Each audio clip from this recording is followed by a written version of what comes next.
uh, it's working. It's working. Good, good. For a second there, it looked like it was going to do that thing to me again where it refuses to connect even though the Wi Fi is less than 5 feet that way. Hi, everybody. How is everybody's Wednesday going? I hope everybody in the whole world is doing well. Don't we wish? Anyways, we are here today to do the next part of the reading of Caliban and the Witch, and I'm sure that our lovely friend Kitty Cat will be here with us any moment. School time around here lately, so I'm feeling a little less wound up than usual. Actually, had some time to think this past week or so. I mean, they started on a Tuesday because, of course, they start on a Tuesday. Why would you start on a Monday? Anyways, yeah, and I've been working on the book. Oh, actually, should I make that an announcement? Hi, somebody. I have a book announcement, I guess. Ooh, Kitty Cat's here. Ha ha. Did I push the button? Push the button. There we go. Hey, what's Hello, up? hello. Exciting day. This is the last of Caliban and the Witch. Yeah. Oh Caliban and no, I mean, the oh, hooray, or something. Wow. Witch. I know, already at the end. Oh my goodness. So how's your week? Or 2 Oh, weeks? I was just saying, they finally went back to school. I had my youngest go back to school on Tuesday last week, so I finally had a little time to Yay! think. Yeah, I finally had a little time to think and, yeah, get Yay! anything done. So, yeah. And speaking of getting things done, I have kind of I have a big announcement. I guess it's a real, I mean, because that friend of mine who I've been working on the website or the YouTube with for off and on for years, because he's just been giving me free consulting here and there because he does like digital Mhm. marketing for a living. Um, and you saw how well that went because he did not understand what the fuck I was trying to do. Uh, you could say we come at life from different perspectives. Uh, he's a white dude who was raised Pentecostal in Georgia. So yeah, we come at life from different angles. But um, it's I don't know. He's one of my good friends. I've known him almost 10 years at this point. I don't know. Yeah. It's weird. You just get along with people sometimes. I Yeah. don't. Oh yeah. Anyways, um, and at this point, I go over there. I see him once a week, and he tells me all about like what's going on with his family, and we just like shoot the shit because Yeah. we've known each other for 10 years. But anyway, his sister has written a trilogy of books that he Oh. has. Yeah, and he has felt compelled to help her market it because, well, girlfriend's not doing a great job. That would be my thing. So I'd like, yeah, marketing. I'm not a good marketer. no, yeah, and like, okay, there was a time in my life when like I considered marketing evil. Okay, like straightforwardly, would not, I would not. And so therefore, I think I'm actually kind of fascinated with it, actually, which is, Hmm. so I know a lot about it for somebody who hates a thing, but Yeah. like he does it for a living, like I say. And he was telling me, so he's going to spend the next year or so learning about book marketing and helping his sister sell his book. And then after the third installment of her trilogy comes out, he wants to pivot and turn to me. Oh Yeah. And I'm like, oh shit. Oh shit. He's yay! like, yeah. He's like, yeah, it's the end of September next year is her final release date. So, then I'd like to be looking at your thing. I'm like, blah, blah, blah, blah, blah. He's talking about giving her $500 a month in budgeting market. Okay. Like, it's like you get a fraction of that, I would be ecstatic, like Right? much less somebody with a mind who's actually going to be trying to do things and like have messaging and whatnot. Yeah. And so that puts me at, I was just going to do the full, uh-oh, are you there? I can't, I ran off. I'm back though. Oh no. Oh, good. But so what I've been, Nothing that's gonna happen again. I hope we'll just ignore it. But so like I've been doing. Yeah, it's all one long story, right? It's three books, but it's one long Sorry, story. I So just got caught off again. I got caught off again. I don't oh, know what's going on. oh my gosh, should I wait? Yeah, just give me a sec here. Okay, Just I'm making just so sure that I got excited. all my shit together. Maybe move it over a little bit here so I can get the signal again. Because I where I'm like filming or whatever Mm-hmm. is in the basement. So Yes, I I was gonna have say to you. So, these triangular things that help with getting the Wi-Fi, all over distributed in the house. But then my computer died or whatever. I had to re-upload or something or reset everything. mm. But I haven't figured out how to set those stupid triangular things, so my Wi-Fi is a little sketchy here. So I have to make sure I'm in the right position. I know. Oh, Of course, you have to I, rent, like, you rent out these triangular sort of, um, electric kind of like dealios, and I swear, I think they've made it so that you sort of have to, like, it gives such a small area of Wi-Fi, and you have to pay more to get those triangular things. So I'm assuming this is a scam. relays. Yeah, They're because renting you relays. what? Yeah, that's a scam. They're renting you relays. Yeah, that's a scam. Yeah, I know, but there's not really much you can Wow. do about it because it's been monopolized. So there's only No, like yeah, really yeah, one place to yeah, go. Yeah, yeah. No, oh, because I wow. had a different company that was doing my, Wi-Fi with, and then they got eaten by a bigger company, and that's when all of a sudden the Wi-Fi was sketchy, and they're like, "Oh, we have to rent these things." I'm like, "Oh, really? It was working fine before, right?" Wow. No, we just had our service yesterday. We had cable guys in the house for 2 hours yesterday afternoon. They came over to Yeah, show the old lady how to work the cable box and ended up hanging around for 2 hours doing this and that. And they were looking for our relay because I don't know where it is. I was supposed to set it up so I could have it out in the shed. And dude's like, yeah, but the house is this size. You don't need it anyways. It's yeah. like, no, not really. I mean, unless are your floors full of rebar? Do you live in a Faraday cage for some reason? Like, that's the only thing I It's can think. just a basement. It's just a basement. Okay, so it's like wood up above you, maybe plaster. Yeah, wood. It's wood. Yeah, so that shouldn't be a problem. That's I yikes. know. Oh, hi, And well, Scott. the Scott's thing here that tipped too. me off, I probably wouldn't even have thought about it, but what tipped me off was the fact that when it was the other company, No, I'm there not was no MAGA. Oh my problems. gosh. And then all of a Sorry. sudden it gets eaten by a bigger company, and now all of a sudden it's splotchy, can't work in certain areas of the house Yeah. unless I rent Yeah. your stupid triangular system. That's a scam. I know. Now, for the record, I am not MAGA. Oh my goodness. Go look at my channel. um. So yeah. Anyways. Um. Anyways,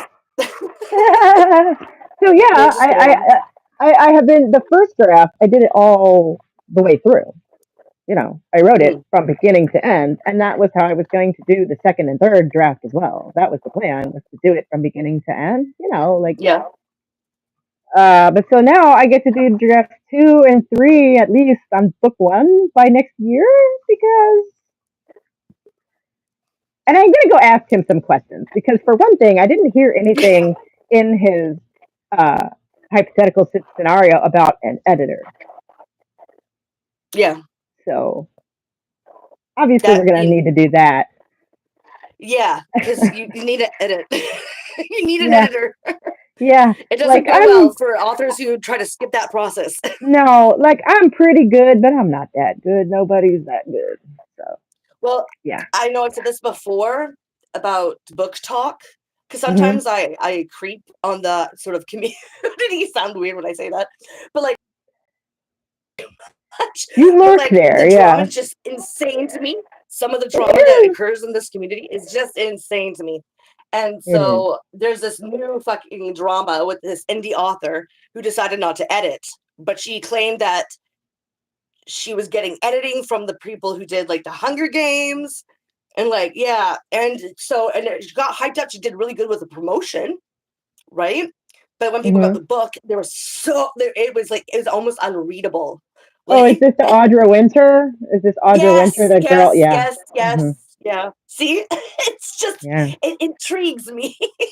No, yeah, it intrigues me too because I'm like, so wait a minute, you're telling me I could have published the first draft 2 years ago, like, Yeah, yeah. And probably would have essentially, been and better. had it be at least as good as any of the stuff that's flying off the shelves right now. You're serious? Well, Wow. yeah. Well, that's the thing too. It's like what's out there now is just so poor quality No, I because know. publishers are not caring to help with the editing process. They're using AI and Right. like, And I would not accuse somebody like, hey, Alfalfa, I would not accuse somebody like Rebecca Yaros of using AI, but like there are people who've been caught leaving AI prompts in their published yeah, novels. yeah, yeah, And I think that stuff is like ants. When you see one, there are hundreds of others. yeah, yeah, yeah, yeah, yeah, There are people who churn out multiple books a year, and I'm like, yeah, yeah. just out of nowhere. You know what I'm saying? Like maybe you started 3 books in a year 5 years ago. Okay, so then they all come out in the same year. Dog on it. Here, I'm back again. Okay, okay, okay. Anyways, I suspect I that don't know there is what a this lot shit. of, I don't know. I suspect there's a lot of AI shenanigans going on in publishing right now. Yeah. Oh yeah. So, Um. Even just the even YouTube videos like of God, yeah. of things like true crime or like disaster videos. A lot of them now have been made up by AI. They're not even real stories, and people are narrating through AI about this story, true crime stories that don't exist. Whoa! So What that the fuck? You don't even need to do that. There's crime that happens every day. Like, what I the know, but it's fuck? just so much easier to put in a prompt in AI than to even go look for a story that's many out there. There's so many out there. You don't need to What? do that. But that Well, takes here's a a lot wild more thought. effort. Even though Here's that a lot more wild effort thought. isn't much effort at all, it's a little bit of effort, so they don't want to do that. Here's a wild thought. Making YouTube videos is not mandatory. If you don't feel like putting in the effort to do that, you could do something else with your time. Holy shit. Damn it. Okay. Ah! Okay, so hold on. Let me just try to something. Just give me a second. I'm moving this shit. You gotta find What I the might sweet spot. Yeah, what I might do is not use my microphone if it's going to keep doing that. That way you can let me know if Okay. it's okay. You're still there. Yeah, I cutting was in like, and oh shit, out. it happened again. Oh, no, no, no. Yeah, yeah. I mean, because I can understand you just fine. Like without the microphone, it Okay, works just fine. And I can mute myself anyway, so you don't get whatever random noise is happening around here. yeah, but that way, if something happens, you can let me know when I come back. Yeah, yeah. You know what I mean? Right, Yeah. right. Um, So we'll just talk for a little bit, just so that we can make sure that this part that I'm at is better. okay. Works for me. I So could go on about this. after this, Hmm, after this is done, what's the plan? Are we going to be doing another one, or do you want to take a break? um, What do you think? well, let's see. I would love to do another one if you don't mind. Like I say, I don't mind. I have plans for like scripted stuff coming up later in the year, like end Yeah, of October or November type time. I don't know how long it would take us to get, but like if there's overlap, I don't see a problem there. We'll just, yeah. I don't you have a know, problem with it either. I have books up the wazoo that I can read, swell, swell. and I And actually like took some out. we could literally do like, this is when the live stream used to be, anyways, after the video premieres on Wednesday. So Yeah, I could just there go you back go. to posting a video at 11 on a Wednesday, and then we'll come on at noon and do Yeah, this. no, totally. That works. Make a day of it. Definitely. Um, and like I We said, I wouldn't. got books up the wazoo, so I took some out Mhm. and just Okay, let's see. We could talk about it over. You could send me a list over email, and we could discuss it over email. And then if we narrow it down to two or three, we could do a poll. Yeah, we could do a poll. Yeah, and then we can I'll give you a list of what I think that would be kind of cool, Right, right. And then and I'll we go can then over it. take a And poll if you want, or we could just do it ourselves. Or well, so I'm like just I trying to say, orientate between this. that's fine. Between us, we'll narrow it down to two or three to make it a more simple poll. Okay. Yeah. Yeah. So yeah, because there's a few. I took some out. I'll just mention Oh, them you like anyways. my great There's the stuff by other people playlist, and you hope I add to it. Okay, I can go back to doing that. I was using that before I had a community tab, and now I oh. have a community tab. So if I see something cool, I'll just put it on the community tab. You know, Oh, thanks for the that's where nails. the Yeah, my yeah, that's nails what the great comment. stuff by other people playlist is. That's why I haven't added to it in a while. It's because now I put what would have been on that list on the community tab. So I guess I Yeah, could do both. I don't see why not. give it to the people. That's what they're demanding. Oh, I Add know. to I the need to. list. I I need to go through and organize those playlists. It's also my personal account. I only have one YouTube account, Mm-hmm. so yeah. And I've been Yeah, adding playlists there, to it for 15 years or some shit like that. So, I've got a lot of playlists actually on my account. Some are private, and some are most of not. them are private. Most of them are private. Any of my personal, I believe, is private. All the public ones should be my video stuff. Yeah. But if anybody's looking through that and notices any random lists that don't appear to be relevant to the channel or just hanging out there, please let me know. I will private them. Right.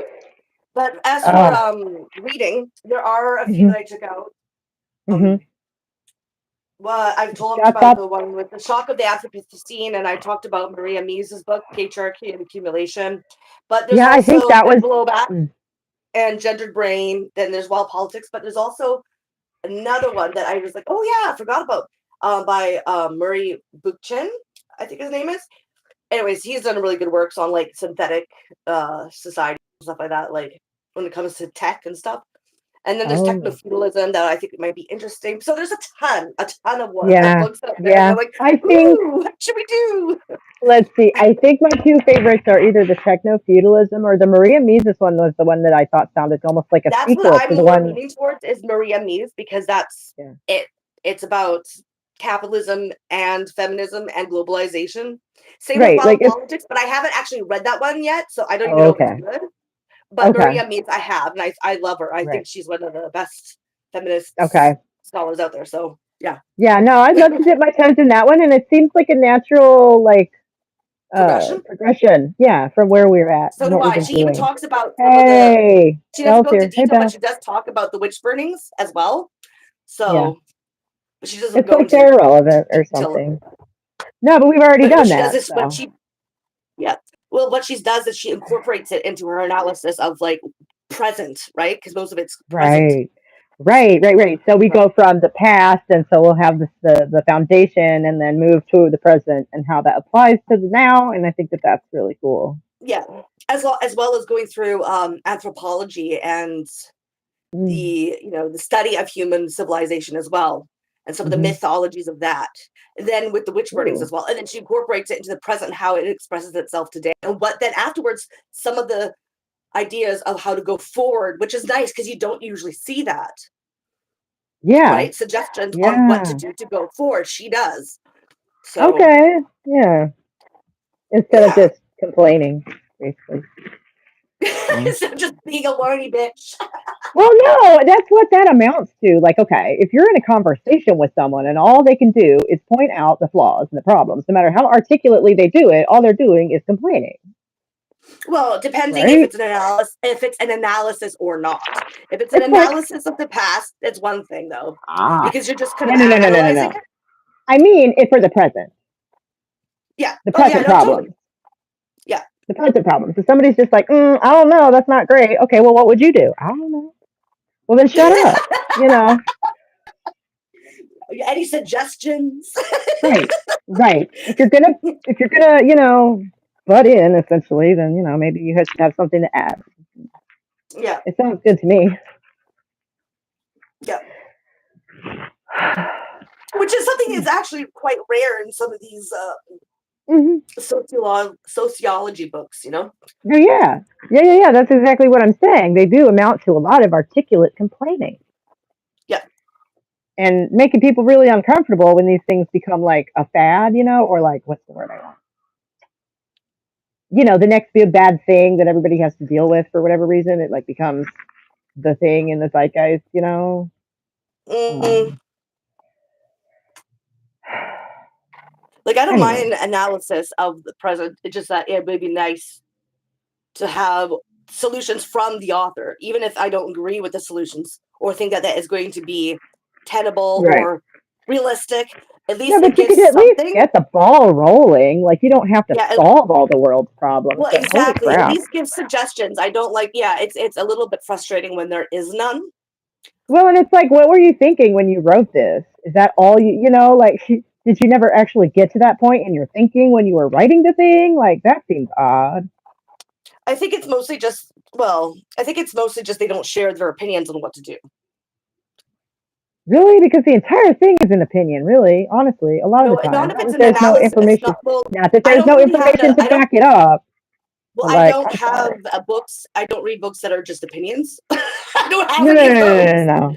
No, no, no, no, no, no. I know. But it's like, okay, for example, the one that we've been reading has the angle of, suppression of women and the poor for capitalism, right?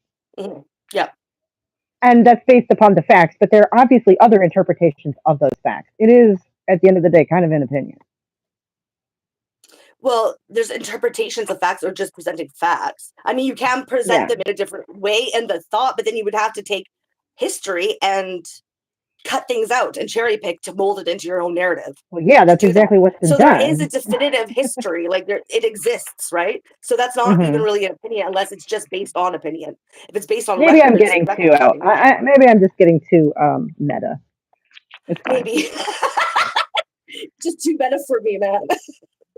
Or just for the conversation in general. It's fine. But see, but even if she doesn't say Sylvia Federici, she doesn't really say it in this book. She has other books as well that in the present time where she talks about different collectives and like what they do, and so it Mhm. gives like an idea about what's already happening and what's been working, what's not, which I think is pretty cool.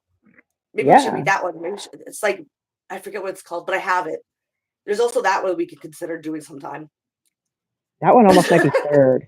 Maybe after the third. Oh yeah, Um, no, sometime. I'd rather do Maria Misa's work first, by far. okay, So cool.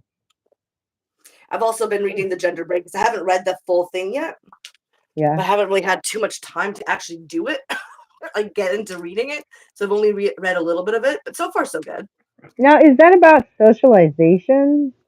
It's Gendered Brain is written by a neurologist who's Mm-hmm. um who's who does brain imagery and Right.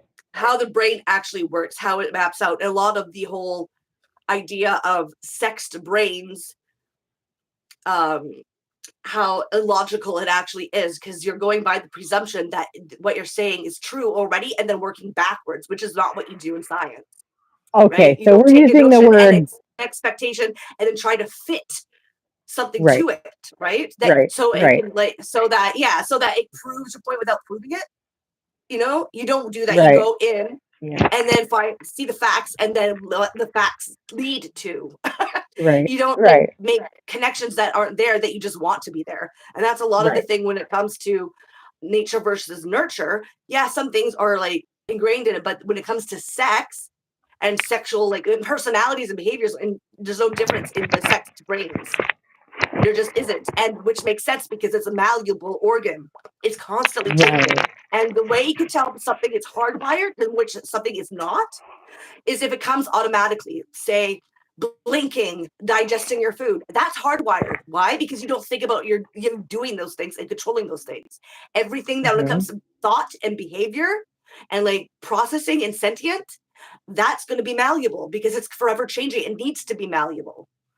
So it's not like intrinsically like in and determined within the brain. It just isn't, and which So makes everything sense. above the brainstem is What? plastic. So Yeah, everything above the brainstem Yeah, yeah. If it wasn't a plastic, then we wouldn't be able to evolve or orient our As surroundings and individuals, right? change to and react to different stimuli. We wouldn't be able to do that. So it has to be malleable. Yeah, You know, yeah. It changes with you're youth. not thinking right now that, oh, I need this food that's going through my my I'm ingesting Right, this and I right. gotta just. You're not consciously doing that. You're not controlling that, consciously. That means it's hardwired. That's how you can figure out which one's hardwired brain activity and which is not. Is if it's something that has to do Okay. with thought and changing, that's malleable, that's plastic. So how does he account for behavioral differences in young children? Well, there's socialization. Your environment and how you react to that is going to leave an imprint within the brain. No, right, but I mean, maybe it's in the eye of the beholder. I don't know. And I'm not going to go to bat for this right now because I don't care enough. But like, there's differences between, in the play of little boys and little girls at the age of like 2, Yeah, you know? yeah. That And I means they had don't, 2 years to learn the social standards, and which something that infants actually pick up even like when they're wanting their mother and their safety and stuff like that. So they're very right. cognizant of their environmental surroundings. So that's See, why I that just, even a 2-year-olds and how they play. Well, they've had 2 years of social environment and interacting with the social environment to have that sort of idea. They're really cognizant of social cues. okay. So what about the behavioral differences between mothers and fathers? Mothers and fathers, what do you mean? They're I adults, of course it's mean, going to be different. I understand that, but like, there just seems to be a reactive difference, like on a temperamental level that I can't really articulate right now. Like I say, I'm not really trying to have an But argument about this. that's okay. No, I'm just discussing it. The reason why there's a difference, though, is because there's a whole social culture which already assumes that behavioral stereotype. So it's already that and then Right. allowed for that So stereotype. That's why they what fall. you're That's why they saying fall is into it. that all maternal instinct is enacting of stereotypes, and that bothers me. No, it's not maternal instinct. Like, isn't like enacting it is, well, not a stereotype, but it's just that's natural. But maternal instinct, there's Where is also the paternal line? instinct, but There, there's also there is a paternal difference. instinct. There is, but they're not the same thing. I would What's the argue. difference? It's hard to quantify. Like I say, I'm not really trying to debate No, I'm this just right curious. now, I'm hardcore. curious. I'm curious to know what's Like to different come between up the with two. the main thing appears to be quantifying of risk. Like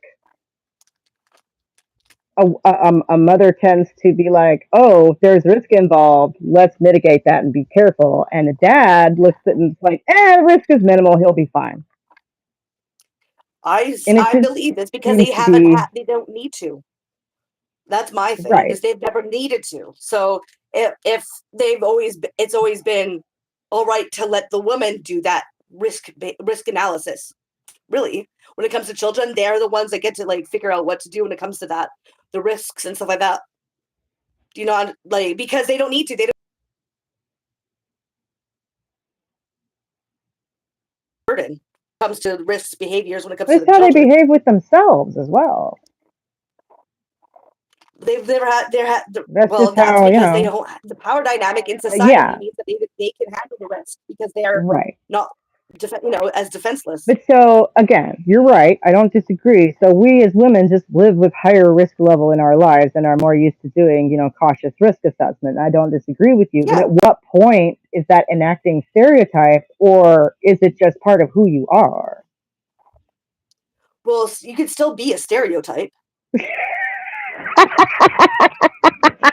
Well, it's Ouch. true. I suppose, but ouch. Um, Wow. like obviously I'm speaking from my own experience here, so dang. But like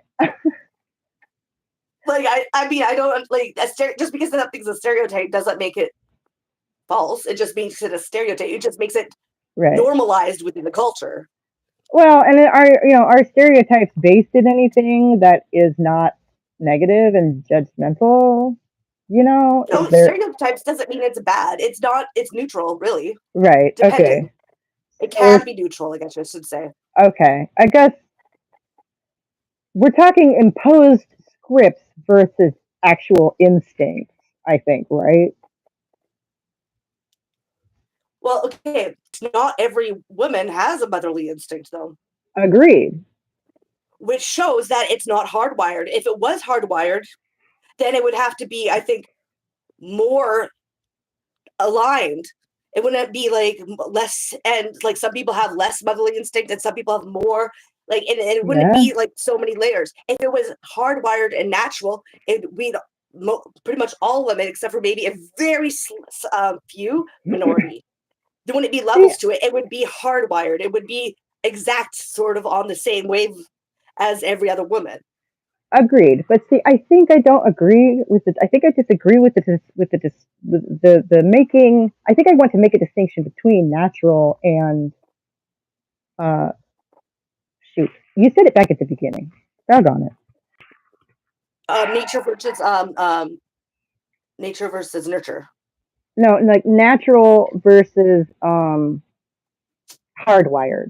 Okay, something can be Oh, malleable natural, and a then natural, and natural at the same time, malleable and natural at the same time. Yeah, that's my hypothesis. Anyway, well, I think that as social creatures, it's not women that have that instinct.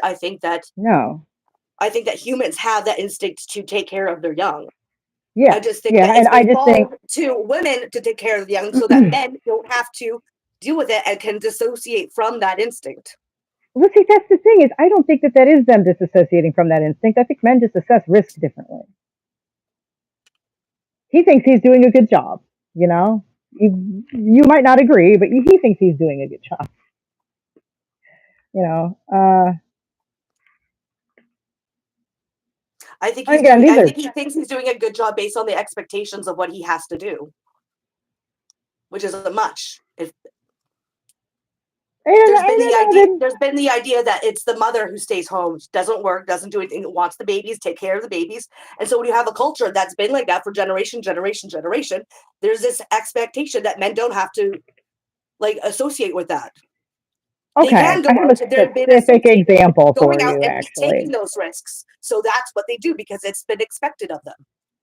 Right. That's what they've always in the culture has been told to do. That's natural for men to do that over and over again. We see this in the culture saying, so it's like the kind of chicken and the egg scenario. What came Yeah. first? Right. Kind Which is of, why this debate is kind of pointless, and that's, I guess, what I'm saying. well, But I think it's like, interesting. I think it's it interesting is, to it hear is, from it you. is. Even if we Well, like, disagree on something, I still think it's interesting. I don't think there's oh anything yeah, wrong with it. oh yeah, oh yeah. No, I have a specific example actually, and I'm not sure which way this is going to be an example of. But learning to ride a bicycle, it's pretty stereotypical for a guy to teach his son to ride a bike, right? Yeah. Is he not then meant to want to protect the kid while he teaches him that, and buy him a helmet and get him, training wheels and all that Not stuff? necessarily if he's never had to think about it. If he doesn't have to think about it, because of what, like, there's plenty other women who do the same It's thing. right. But see, a guy who decided to just take his kid out on a bike with no training wheels and no helmet is an idiot. Yeah. That's not normal. That's not normal. That's just him being an idiot, though. Yeah, it's It not would be normal. expected. It Exactly. would It's be not normal. He's stereotyped. I don't think it's normal. no. It would be expected. The stereotype is the man would want to protect his son. That's what would be expected. That's what's normal. So what No, I'm I don't think saying that's is, I don't think that that's as big of a thing as men not having to associate with taking care, being the caretaker. So they don't have to worry about that and they just go along not having to worry about that shit. I think that's way more prevalent. I think that it's been so focused on women being the caretakers, they don't have to do anything associated with caretaking, and that is part of caretaking of a young child. I think you've been spending too much time on TikTok. I I don't have know TikTok. several. Well, you were the one who was talking about it, weren't you? The book talk No, thing. oh, book talk community. I just Yeah. say that as a community. It's mostly booktube. I don't have Okay. TikTok. I never used Right, TikTok, yeah. never have, don't know how it works, don't want to know. I like to keep my I, brain cells intact, thank you.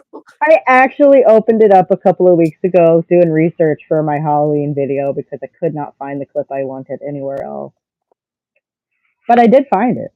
So, That's good. yeah. You know, Oh, I it's don't have TikTok. outrageous too. Oh, it's outrageous too. Anyways. I hate short form content as it is on YouTube. You think I'm going to go on TikTok? I No, hate that. I skip that yeah. shit. Yeah. Oh my God. Yeah. Yeah. Now I love videos that are 2 hours long. It's like, yay! Somebody Yeah, actually me wanted to too. research This will me something. too. Yay!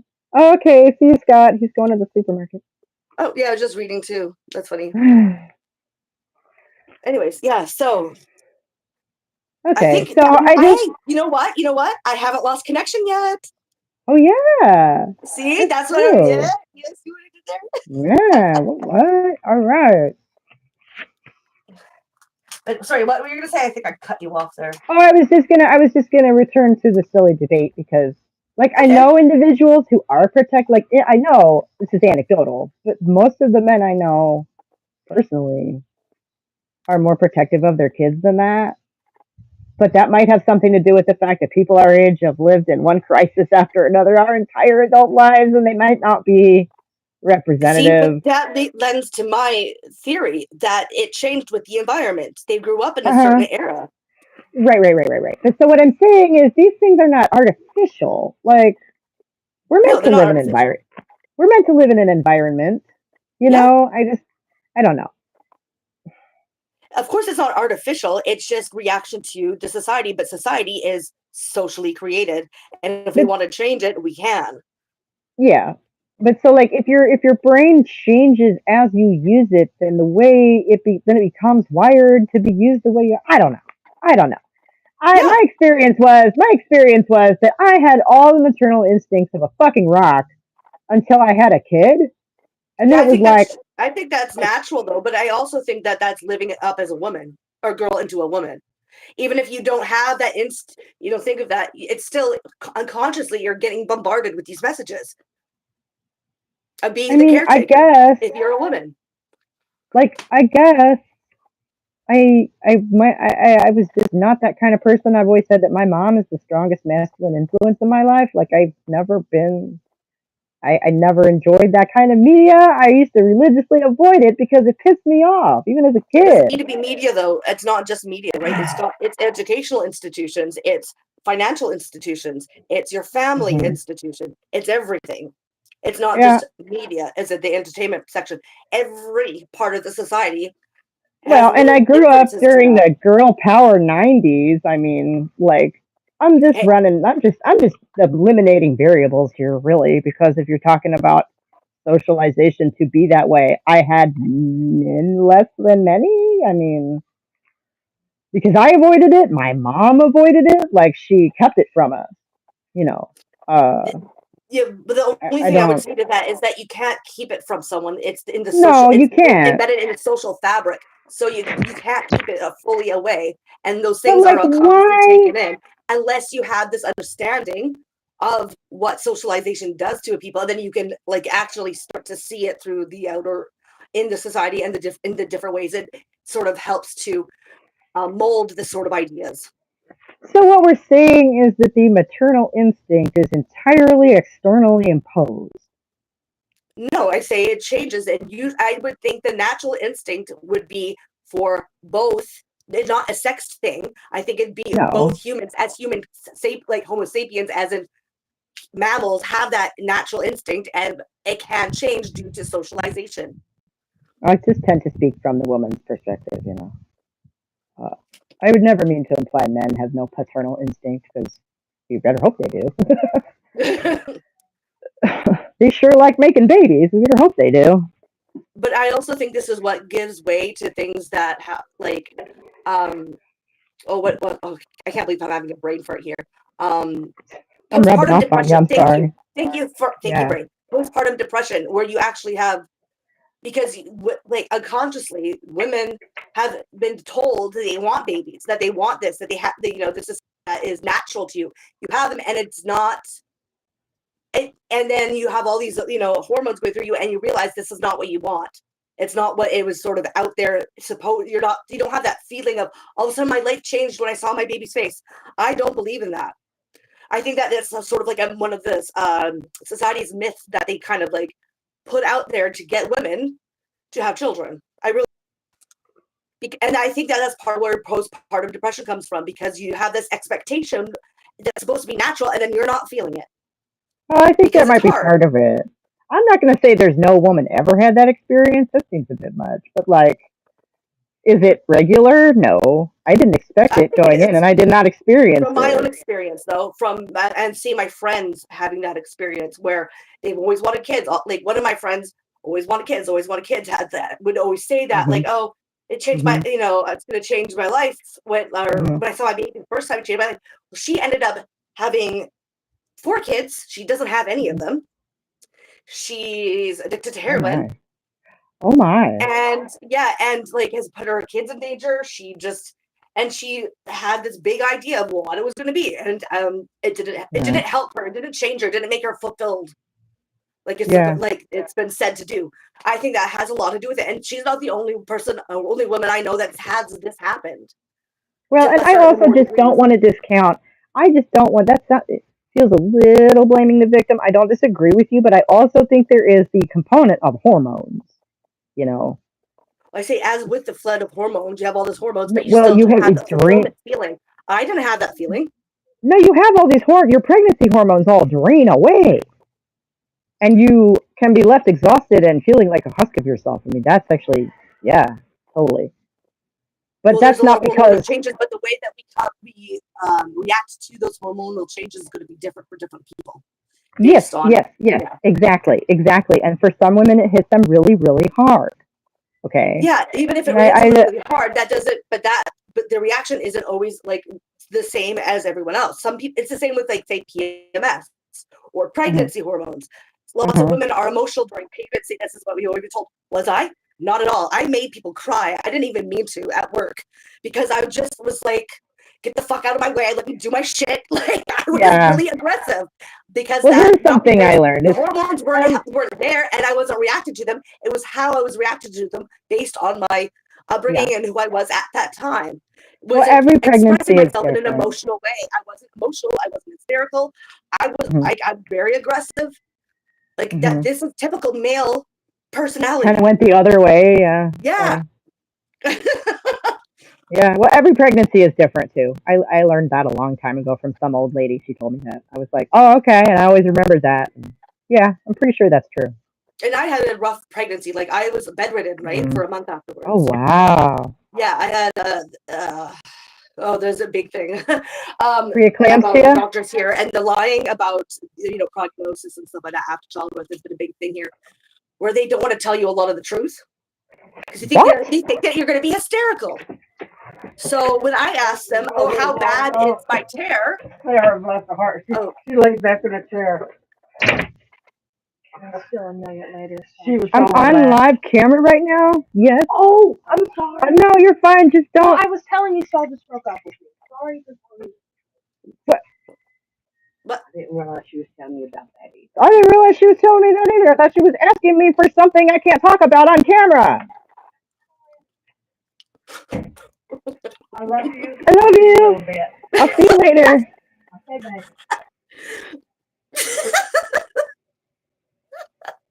Teenagers, I swear to God. anyway, so I asked them how bad my tear was. They're like, oh, it's just 1 or 2 stitches. You're fine. I didn't realize I almost tear all the way through.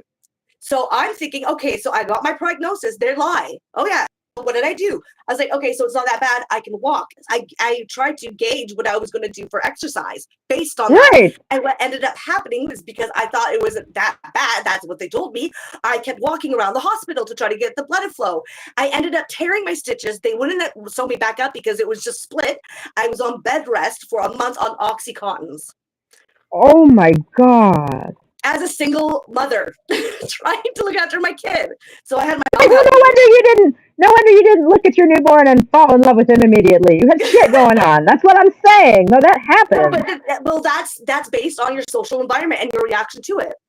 So it changes. Yeah, So it's not like and I think like it's a natural thing to want to protect your young, but I think that's yeah, like I think that's just normal for animals. It should be.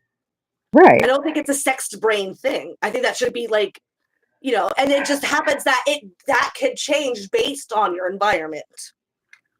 So I think it's natural, but I don't think it's a sex thing that makes it like what if it's natural only for women and not men.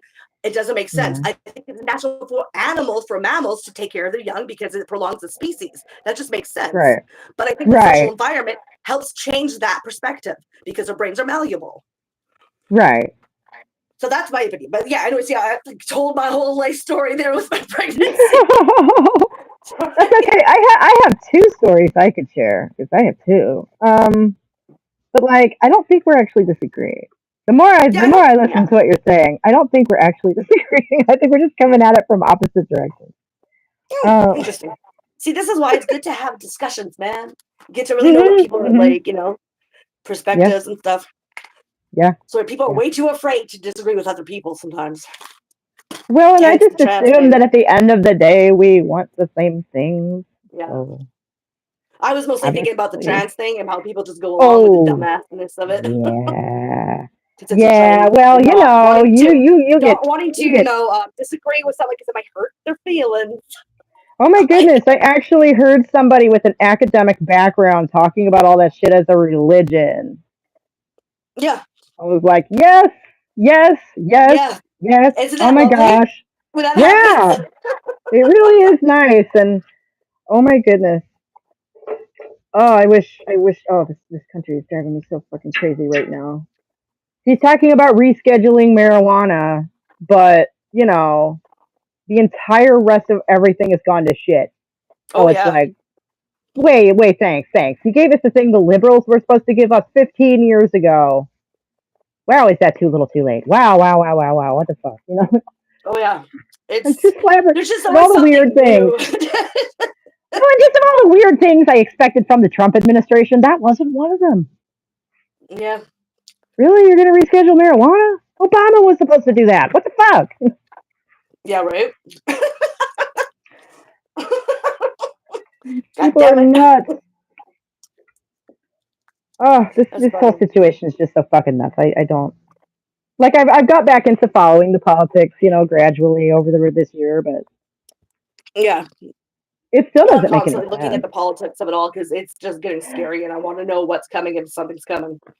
Well, and you Things have are a coming. stronger Things are stomach coming. for it. I know, and you have a stronger stomach for it than I do. You'll let me know if there's anything I need to do, right? If I need to I will. call out. I'll, I'll Okay, email you. okay. But like, it's pretty fucking scary out there right now. And because, like I've said before, the reason why I'm a feminist is because based on the politics I had of foreign policy and imperialism, right? That's where my main Right. start, came from. So that's something I've always just been in, like, focused a lot on because it Mhm. is what helped shape feminist theory, really. Mhm. And yeah, it's scary. It's scary It what makes they're planning perfect. because I don't think people realize when things happen in out there, what they do to people out there is going to come back home to you. It's the boomerang effect, right? That's what they call it, Oh yeah.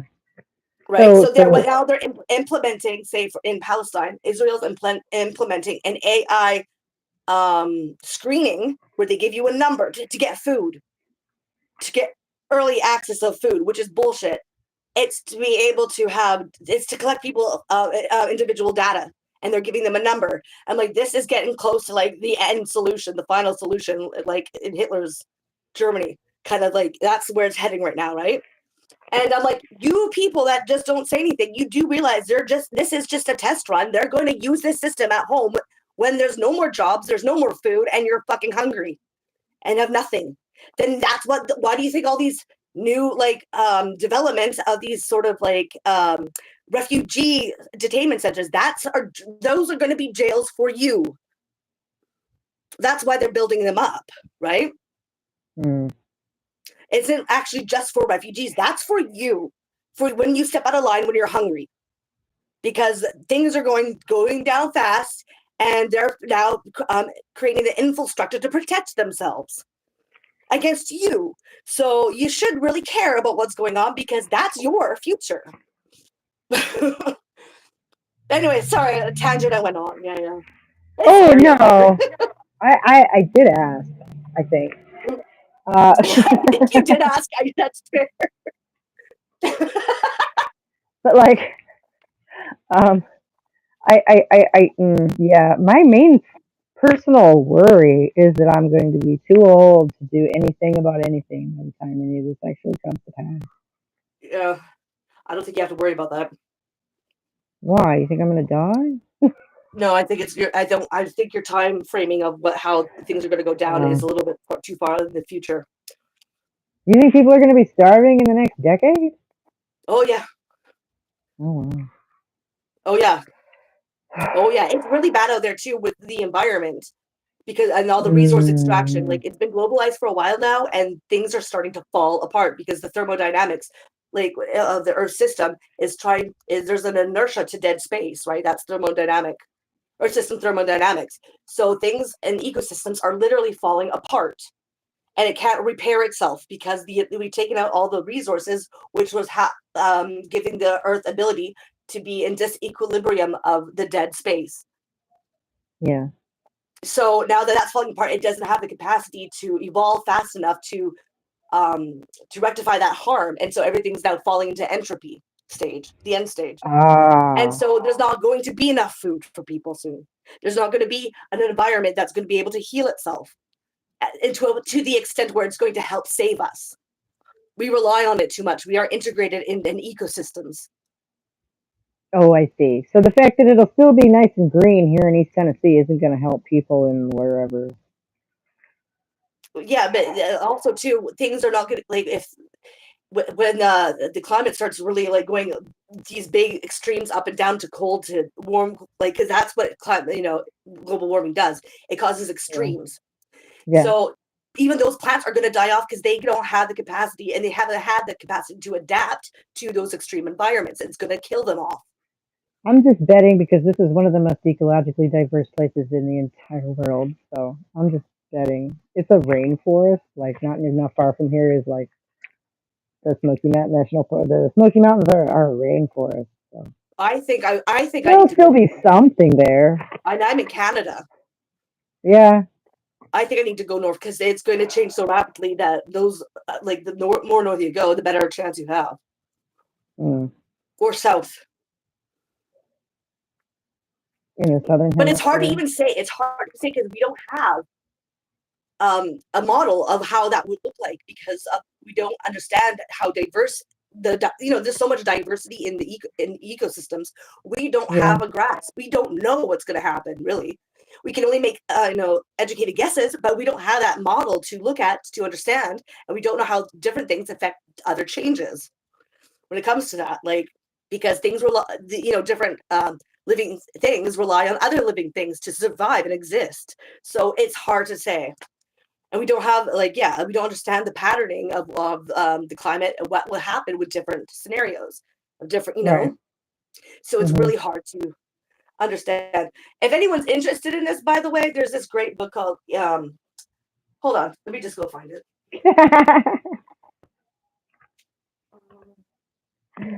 Mm.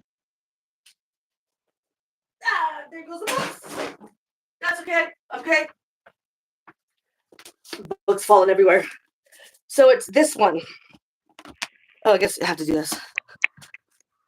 This is a textbook from Cambridge. This one really explains ecosystem thermodynamics, so you get an Nice. understanding of what capitalism does and sort of the how thermodynamics work in on living Earth and what makes it habitable. So that's like a basic foundation of understanding the physics of how all that is, how it works. And then when you see that, you have an understanding about what capitalism does, and God damn resources it. is it You're breaking up. The way habitable that it Earth what? The way that capitalism what? is not compatible with a habitable Oh yeah. Earth because of how it extracts its resources and infinite growth. It cannot be Right. sustained. Anyway, so yeah, that one's a really good one. Yeah, that's Yeah. cool. I love text. I In love case you textbooks. want to know. I love textbooks. Yeah, it's a textbook. It's expensive, but it was worth it. I'm so glad I got this because I was needing to understand, like, because you hear a lot of people talk about oil, but it's not just oil that's doing it. It's Right. capitalism. Yeah, well, The because way why do we that's need the everything fucking else. oil? Why do we need the oil? Hello, yeah. But it's also mining. It's also the forest industry. It's also like dragging the ocean floor for seafood. It's agriculture and how it's Yeah. monolithic, and that which helps degrade the soil. All of this goes into it, so it's the whole thing. That's what's scary about it. Is like where do you attack it to make it better? Mm. Especially when in terms of systems and institutions, because these are huge entities. Right, right, right. This is stuff that's all been building and developing since at least probably the 19th century. Right.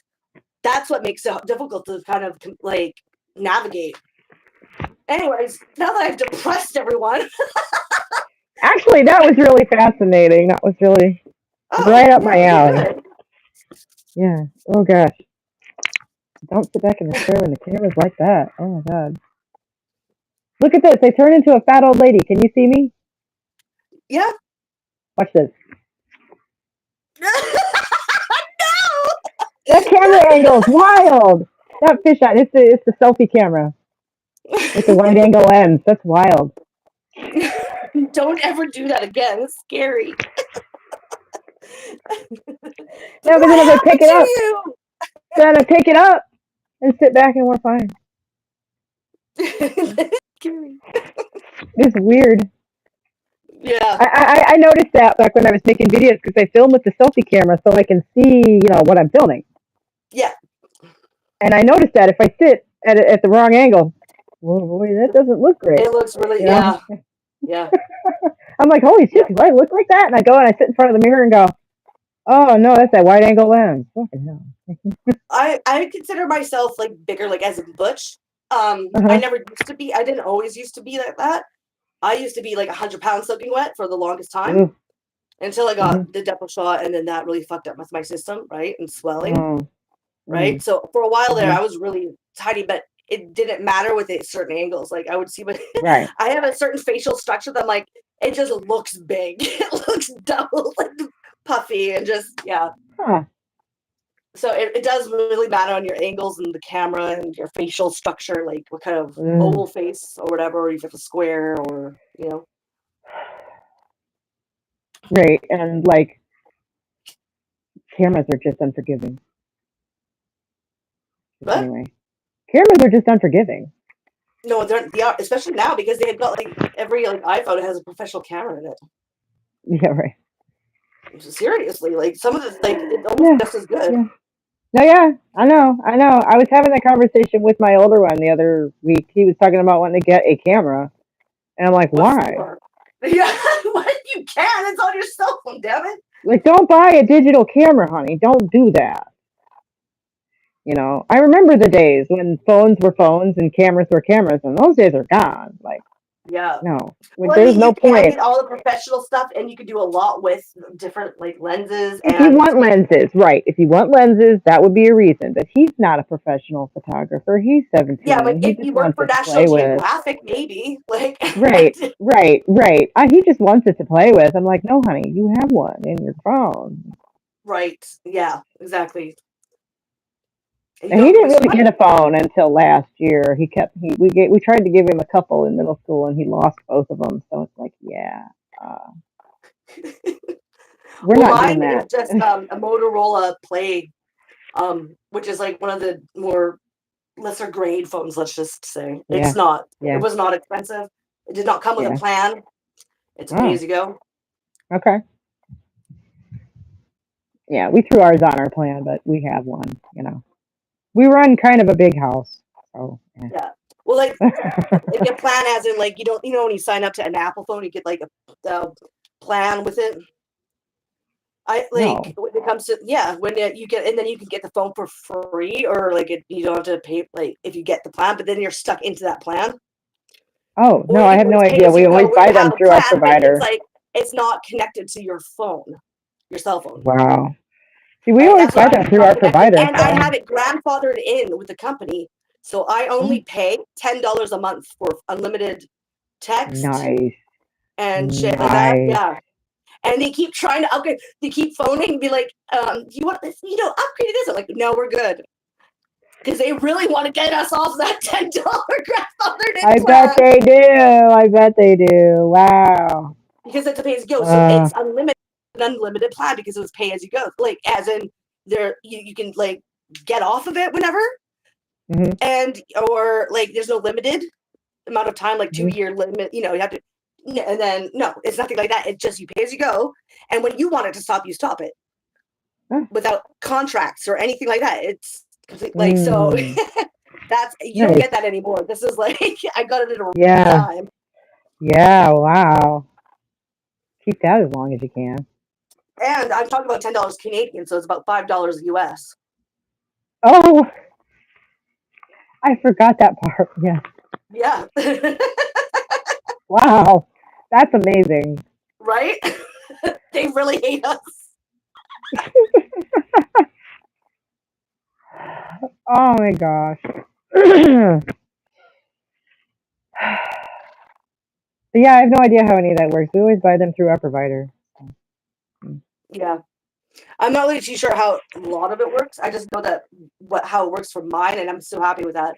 Because the amount Mm-hmm. of money I hear my other friends out there that and their phones, their plans, I'm like, holy shit. I don't have that kind of money. Right? Yeah. I don't want to talk about how much. Again, we have 1, 2, 3, 4, at least 4 people on ours right now. So Yeah. yeah. Yeah. Anyways, should we even get to reading? I mean, it's been on for an Yeah. hour, I think. Or 2 Yeah. hours? Yeah. Yeah. Yeah. No, No, just an 1. hour. Just an hour. Okay. Yeah. Yeah. But so But since yeah, I we could haven't probably get to that. broken up, I think we're good. I think we're A-okay Hmm. with that. All right. So Cool. yeah, so Caliban and the Witch, why we're here. Yeah, and So Scott actually, I don't know if Scott is still listening, but he keeps asking for an explanation of what Caliban is, and I don't think that a character from Twelfth Night is what he meant. Caliban is from a Shakespeare play. Right, but I don't think that's what he meant. He means like, what is this book? Oh, this I book. think. Oh, it's just a witch burning book. Right, yeah. Just a little light there. Lesson of that time period, because you could say. Yeah. This is going to be the last chapter, so we're doing all in one chapter, chapter 5. Okay. So it won't be super long. It'll be as long as it was last time, I'd say. Okay. And then so this chapter is colonization and Christianization, Caliban and witches in the New World, with subchapters. First with introduction, then we have the That's birth all of you the have to say. cannibals. What? Wait, Alfalfa said that's all she has to say. I don't. I don't know. I don't know. It's just a little witch book, a little witch burning book. Yeah. Uh-oh. I'm sorry. You were saying. The birth of the cannibals, which should be fun. The next one is exploitation, resistance, and demonization. Mm.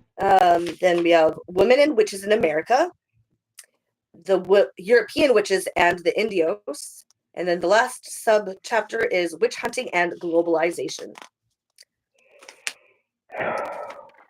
So that should be fun, right? Yeah, I guess I'll pay attention to that resistance and demonization chapter or bit part. Yeah. Hold on, I'm just gonna because I'm going to be reading from my tablet instead because my book's a little bit older and so the ink is starting to fade. So I'm just getting to the Scott right is an spot. interesting character. Yeah, okay. Sorry. She says Scott is an interesting character in the chat. Yes. Yes, he is. Yes, he is. And every so often he comes out with just a real gem. I haven't seen him in a while. I'm glad he's back. Anyways, I'm going to go on mute now. So you do what you're doing. Okay. Yeah. All right. So colonization and Christianization, Caliban and the witches in the New World. Quote, and so they say that we have come to this earth to destroy the world. They say that the winds ruin the houses and cut the trees, and the fire burns them, but that we devour everything. We consume the earth. We redirect the rivers. We are never quiet, never at rest, but always run here and there, seeking gold and silver, never satisfied. And then we gamble with it, make war, kill each other, rob, swear, never say the truth, and have deprived them of their means of livelihood. And finally, they curse the sea which has put on the earth such evil and harsh children. End quote. This is by Girolamo Benzoni in his Historia del Mondo Nuovo, circa 1565. Quote, overcome by torture and pain, the women were obliged to confess that they did adore Halcus. They lamented, now in this life we women are Christian. Perhaps then the priest is to blame if we women adore the mountains, if we flee to the hills and Puna, since there is no justice for us here. End quote. By Felipe Guama Poma de Ayala in his Nueva Crónica y Bien Gobernero, published in 1615. Introduction. The history of the body and the witch hunt that I have presented is based on an assumption that is summed up by the reference to Caliban and the witch, the characters of the Tempest symbolizing the American Indians' resistance to colonization. The assumption is the continuity between the subjugation of the populations of the New World and that of people in Europe, women in particular, in the transition to capitalism. In both cases, we have the forcible removal of entire communities from their land, large-scale impoverishment, the launching of Christianizing, campaigns destroying people's autonomy and communal relations. We also have a constant cross-fertilization, whereby forms of repression that had been developed in the old world were transported to the new and then re-imported into Europe. The differences should not be underestimated. By the 18th century, due to the flow of gold, silver, and other resources coming from the Americas, the division of labor divided the new global proletariat by means of different class relations and systems of discipline, marking the beginning of often conflicting histories within the working class. But the similarities in the treatments to which the populations of Europe and the Americas were subjected are sufficient to demonstrate the existence of one single logic governing the development of capitalism and the structural character of the atrocities perpetrated in this process. An outstanding example is the extension of the witch hunt to the American colonies. The persecution of women and men through the charge of witchcraft is a phenomenon that, in the past, was largely considered by historians to be limited to Europe. The only exception admitted to this rule were the Salem witch trials, which remains the focus of the scholarship on witch hunting in the New World. It is now recognized, however, that the charge of devil worshipping played a key function also in the colonization of the American Aboriginal populations. On this subject, two texts in particular must be mentioned that form the basis for my discussion in this chapter.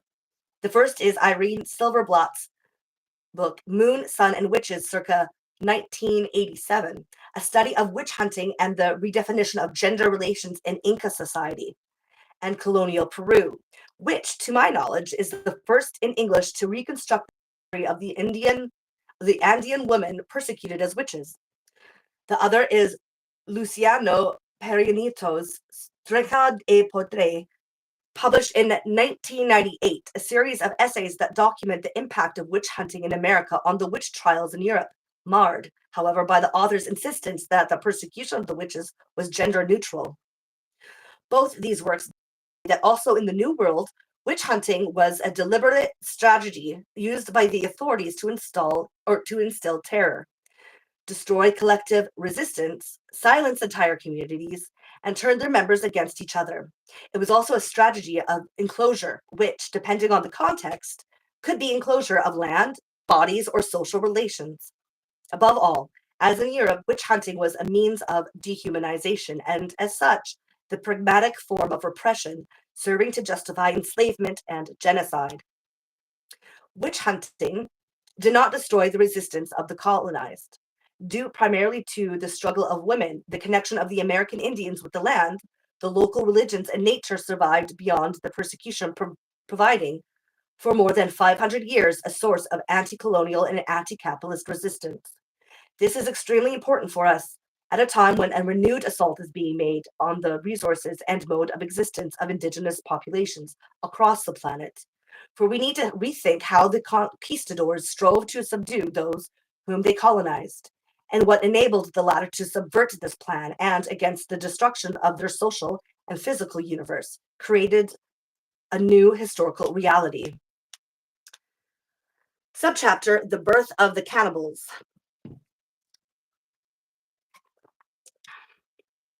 When Columbus sailed to Indies, the witch hunt in Europe was not yet a mass phenomenon.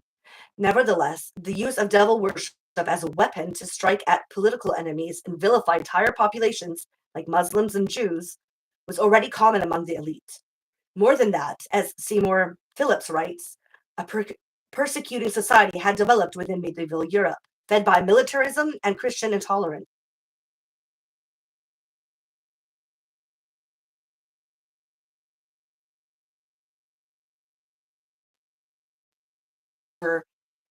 The ethnographic Oh no! model of, You were breaking up there for a second. oh Doggone. no, am I back? Go back a Okay, couple lines. so I'll just start again.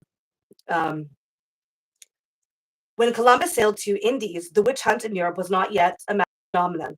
Nevertheless, the use of devil worship as a weapon to strike at political enemies and vilify entire populations, like Muslims and Jews, was already common among the elite.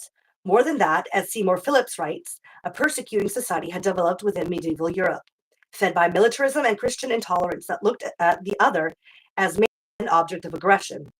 Thus, it is not surprising if cannibal, infidel, barbarian, monstrous races, and devil worshipper were the ethnographic models with which the Europeans entered the new age of expansion, providing the filter through which missionaries and conquistadors interpreted the cultures, religions, and sexual customs of the peoples they encountered. Other cultural marks contributed to the invention of Indians, most stigmatizing and perhaps projecting the Spaniards' labor needs were nakedness and sodomy that qualified the Amerindians as beings living in an animal state, thus capable of being turned into beasts of burden. Though some reports also stressed as a sign of their bestiality their propensity to share and give everything they have in return for things of little value. Defining the Aboriginal American populations as cannibals, devil worshippers, and sodomites supported the fiction that the conquest was not an unabashed quest for gold and silver, but was a converting mission, a claim that, in 1508, helped the Spanish crown gain for it the blessing of the Pope and complete authority over the Church in the Americas. It also removed, in the eyes of the world and possibly of the colonizers themselves, any sanction against the atrocities which they would commit against the Indians, thus functioning as a license to kill, regardless of what the intended victims might do. And indeed, the whip, gibbet, and stock, imprisonment, torture, rape, and occasional killing became standard weapons for enforcing labor discipline in the New World. In the first phase, however, the image of the colonized as devil worshippers could coexist with a more positive, idyllic one, picturing the Indians as innocent and generous beings, living a life free of toil and tyranny, recalling the mythical Golden Age or an earthly paradise. This characterization may have been a literary stereotype or, as Roberto Rettenmur, among others, has suggested, the rhetorical counterpart of the image of the savage expressing the Europeans' inability to see the people they met as real human beings. But this optimistic view also corresponded to a period in the conquest from 1520 to 1540s in which the Spaniards still believed that the Aboriginal populations would be easily converted and subjugated. This was the time of mass baptisms, when much zeal was developed, when much zeal was deployed in convincing the Indians to change their names and abandon their gods and sexual customs, especially polygamy and homosexuality. Bare-breasted women were forced to cover themselves. Men in loincloths had to put on trousers. But at this time, the struggle against the devil consisted mainly of bonfires of local idols, even though many political and religious leaders from central Mexico were put on trial and burned at the stake by the Franciscan father Juan de Zumarraga in the years between 1536, when the Inquisition was introduced in South America, and 1543. As the conquest proceeded, however, no space was left for any accommodations. Imposing one's power over the other people is not possible without degrading them, to the point to where the possibility of identification is precluded. Thus, despite the earlier homilies about the gentle Thanos, an ideological machine was set in motion, complementing the military one, that portrayed the colonized as filthy and demonic beings practicing all kinds of abominations, while the same crimes that previously had been attributed to lack of religious education, sodomy, cannibalism, incest, cross dressing, all of these were now treated as signs that the Indians were under the dominion of the devil, and they could be justifiably deprived of their lands and their lives. In reference to this image shift, Fernando Cavantes writes The Devil in the New World, circa 1994, quote, before 1530, it would have been difficult to predict which one of these views would emerge as the dominant one. By the middle of the 16th century, however, a negative demonic view of Amerindian cultures had triumphed, and its influence was seen to descend like a thick fog on every statement officially and unofficially made on the subject, end quote. It could be surmised, on the basis of contemporary histories of the Indies, such as de Gomera's circa 1556 and Acosta's in 1590, that this change of perspective was prompted by the Europeans' encounter with imperialistic states like the Aztec and Inca, whose repressive machinery included the practice of human sacrifices. In the Historia Natural y Moral de las Indias, published in Sevilla in 1590 by the Jesuit Joseph de Acosta, there are descriptions that give us a vivid sense of the repulsion generated among the Spaniards by the mass sacrifices carried out, particularly by the Aztecs, which involved thousands of youths, war captives, or purchased children and slaves. Yet when we read Bartolomé de la Casa account of the destruction of the Indies, or any other account of the conquest, we wonder why should the Spaniards have been shocked by this practice when they themselves had no qualms committing unspeakable atrocities for the sake of God and gold. And according to Cortes in 1521, they had slaughtered 100,000 people just to conquer Tenochtitlan, which is in the Caribbean. Similarly, the cannibalistic rituals they discovered in America, which figure prominently in the records of the conquest, must not have been too different from the medical practices that were popular in Europe at that time. In the 16th, 17th, and even 18th centuries, the drinking of human blood, especially the blood of those who had died of a violent death, and mummy water, obtained by soaking human flesh in various spirits, was a common cure for epilepsy and other illnesses in many European countries. Ew. Furthermore, this type of cannibalism involving human flesh, blood, heart, skull, bone marrow, and other body parts was not limited to fringe groups of society, but was practiced in the most respectable circles. Thus, the new horror that the Spaniards felt for the Aboriginal populations after the 1550s cannot be easily attributed to a cultural shock, but must be seen as a response inherent to the logic of colonization that inevitably must dehumanize and fear those it wants to enslave. How successful was this strategy can be seen from the ease of which the Spaniards rationalized the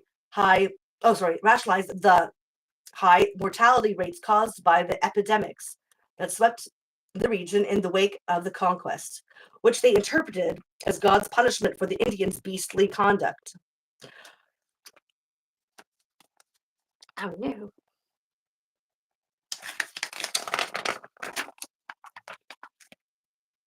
Also, the debate that took place in 1550 at Valladolid in Spain between Bartolomé de la Casa and the Spanish jurist Juan Guin de Sepulveda on whether or not the Indians were to be considered as human beings would have been unthinkable without an ideological campaign representing the latter as animals and demons. It reminds me of, I'm sorry to interrupt you, but it's Yep. exactly like our equal representation thing we have going on right now, right? Yeah. Like one of those two perspectives should not have even been in that room. Right.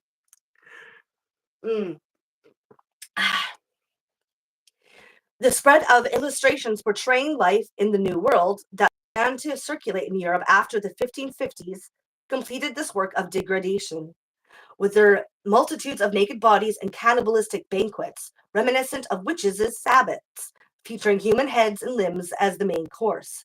A late example of this genre of literature is Le Livre de l'Antipode, circa 1630, compiled by Johann Ludwig Gottfried, displays a number of horrific images, women and children stuffing themselves with human entrails, or the cannibal community gathered around a grill, feasting on legs and arms while watching the roasting of human remains. Prior contributions to the cultural production of the Amerindians as bestial beings are the illustrations in Les Singularités de la France Antarctique in circa 1557 by the French Franciscan André Thivet, already centered on the themes of the human quartering, cooking, and banquet, and Hans Staden's Warharfront Historia, circa 1557, in which the author describes his captivity among the cannibal Indios of Brazil.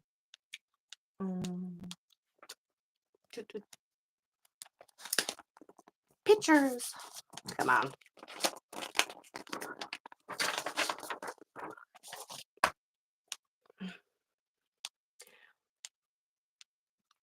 So, next sub chapter: exploitation, resistance, and demonization.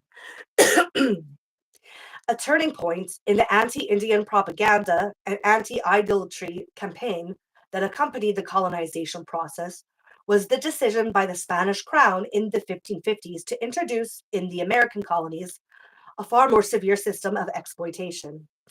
The decision was motivated by the crisis of the plunder economy that had been introduced after the conquest, whereby the accumulation of wealth continued to depend on the expropriation of the Indians' surplus goods more than on the direct exploitation of their labor.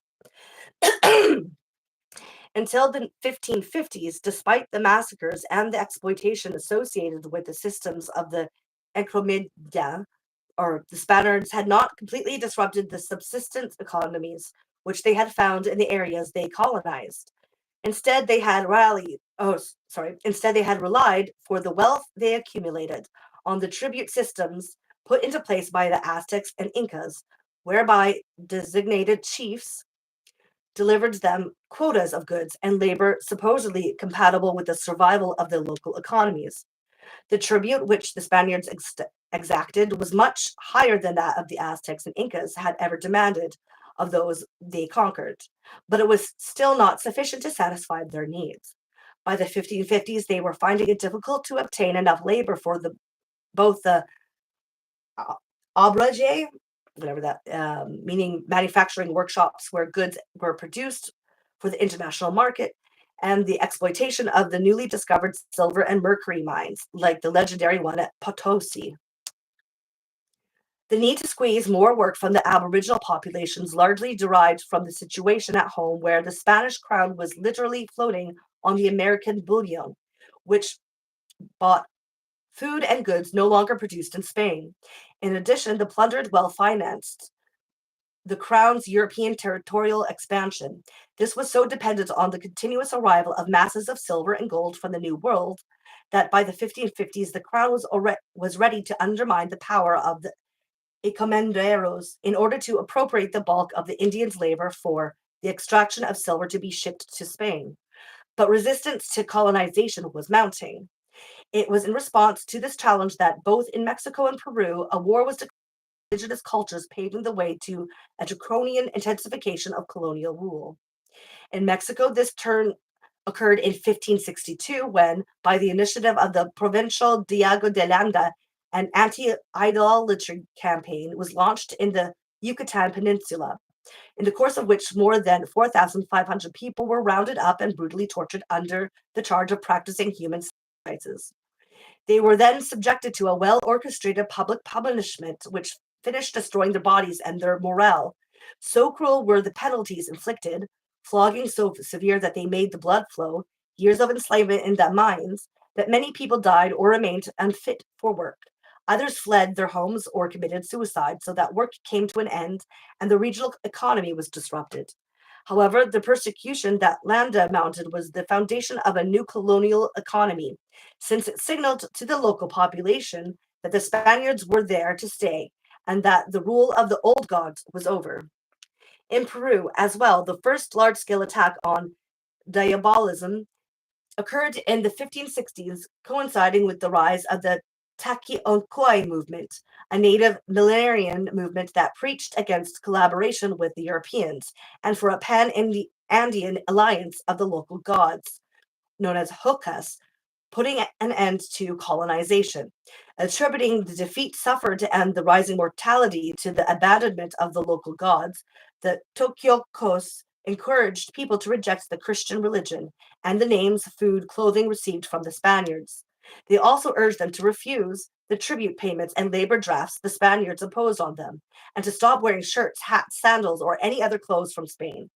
If this was done, they promised the revived Hukas would turn the world around and destroy the Spaniards by sending sickness and floods to their cities, the ocean rising to erase any memory of their existence. The threat posed by the Ticuancos was a serious one since, by calling for a pan-Andean unification of the Hukas, the movement marked the beginning of a new sense of identity capable of overcoming the divisions connected with the traditional organization of the Ayllus, or family units. In Stern's words, it marked the first time that the people of the Andes began to think of themselves as one people, as Indians, quote unquote. And in fact, the movement spread widely, reaching as far north as Lima, as far east as Cusco, and over the high Puna of the south to La Paz in contemporary Bolivia. The response came with the Ecclesiastication Council held in Lima in 1567, which established that the priests should extirpate the innumerable superstitions, ceremonies, and diabolical rites of the Indians.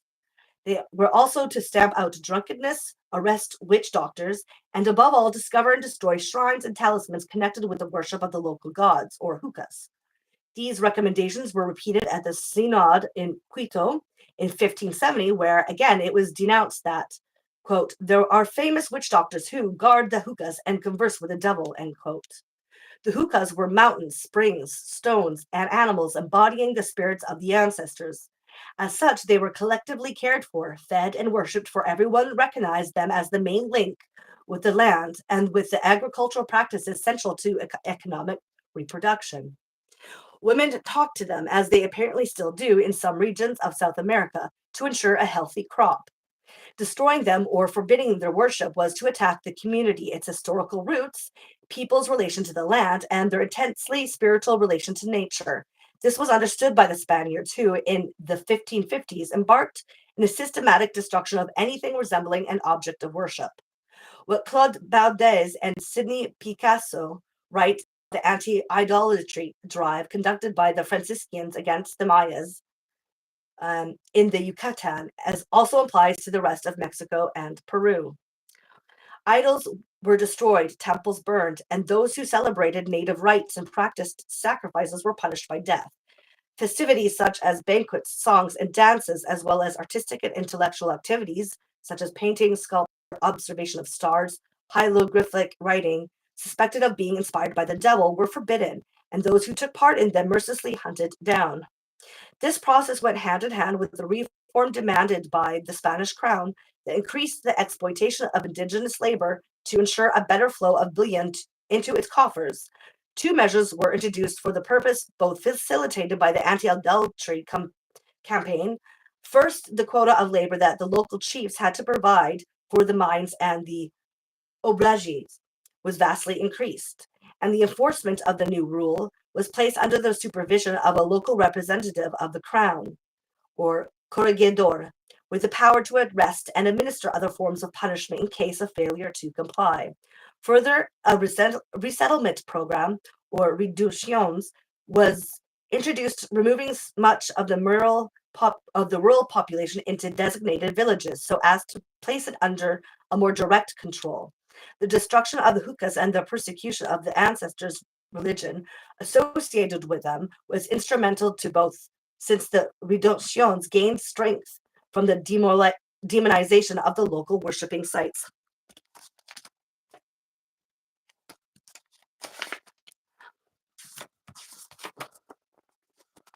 Oh, come on.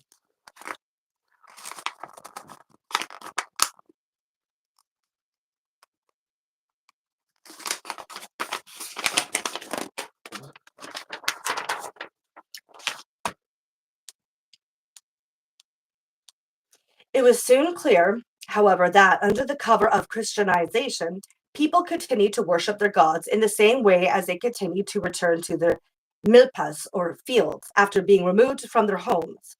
Thus, instead of diminishing, the attack on the local gods intensified with time, climaxing between 1619 and 1660, when the destruction of the idols was accompanied by true witch hunts, this time targeting women in particular. Karen Spalding has described one of these witch hunts conducted in the Repentimento of Huachiri in 1660 by the priest inquisitor Don Juan Sarmiento. As she reports, the investigation was conducted according to the same pattern of the witch hunts in Europe. It began with the reading of the edict against idolatry and the preaching of a sermon against this sin. This was followed by secret denunciations supplied by anonymous informants. Then came the questioning of the suspects, the use of torture to extract confessions, and then the sentencing and punishment, in this case consisting of public whipping, exile, and various other forms of humiliation. Quote, the people sentenced were brought into the public square. They were placed upon mules and donkeys with wooden crosses about 6 inches long around their necks. They were ordered to wear these marks of humiliation from that day forward. On their heads, the religious authorities put a medieval corazoa, a cone-shaped hood made of pasteboard. That was the European Catholic mark of infamy and disgrace. Beneath these hoods, the hair was cut off, an Andean mark of humiliation. Those who were condemned to receive lashes had their backs bared. Ropes were put around their necks. They were paraded slowly through the streets of the town with a crier ahead of them, reading out their crimes. After the spectacle, the people were brought back, some with their backs bleeding from the 20, 40, or 100 lashes that the cat o' nine tails wielded by the village executioner. End quote. Spalding also concludes that, quote, the idolatry campaigns were exemplary rituals, didactic theater pieces directed to the audience as much as to the participants, much like a public hanging in medieval Europe, end quote. Their objective was to intimidate the population, to create a space of death where potential rebels would be so paralyzed with the fear that they would accept anything rather than having to face the same ordeal of those publicly beaten and humiliated. In this, the Spaniards were in part successful. Faced with torture, anonymous denunciations, and public humiliations, many alliances and friendships broke down. People's faith in the effectiveness of their gods weakened, and worship turned into a secret individual practice rather than a collective one, as it had been in pre-conquest America.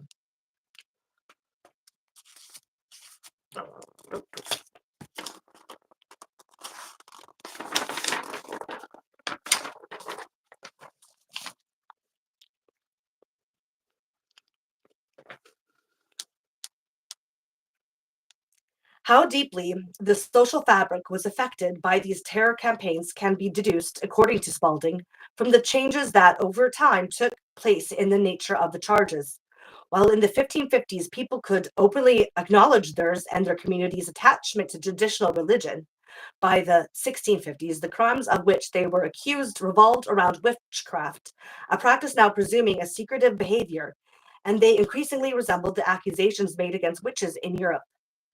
In the campaign launched in 1660 in the Huachiri area, for instance, the crimes uncovered by the authorities dealt with curing, finding lost goods, and other forms of what might be generally called village witchcraft. Yet the same campaign revealed that despite the persecution in the eyes of the communities, the ancestors in wax or hookahs continued to be essential to their survival.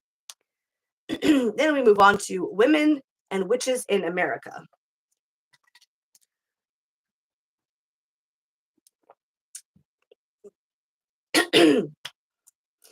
It is not a coincidence that most of the people convicted in the investigation of 1660 in Huachiri were women.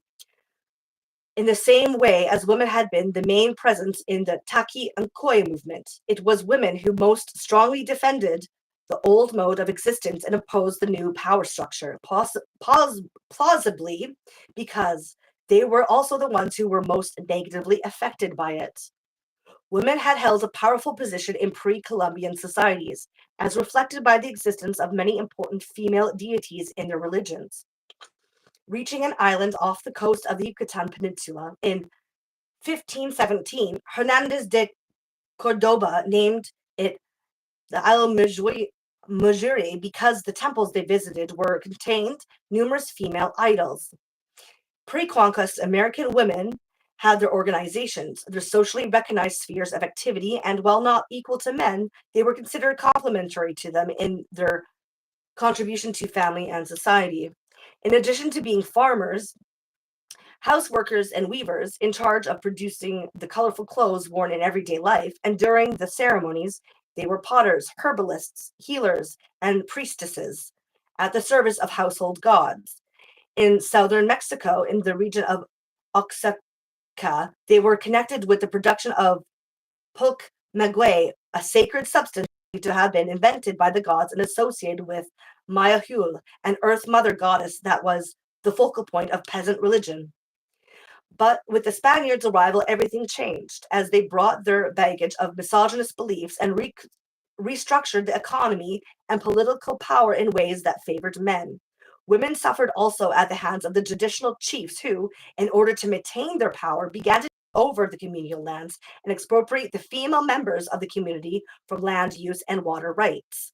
Thus, within the colonial economy, women were reduced to the condition of servants working as maids.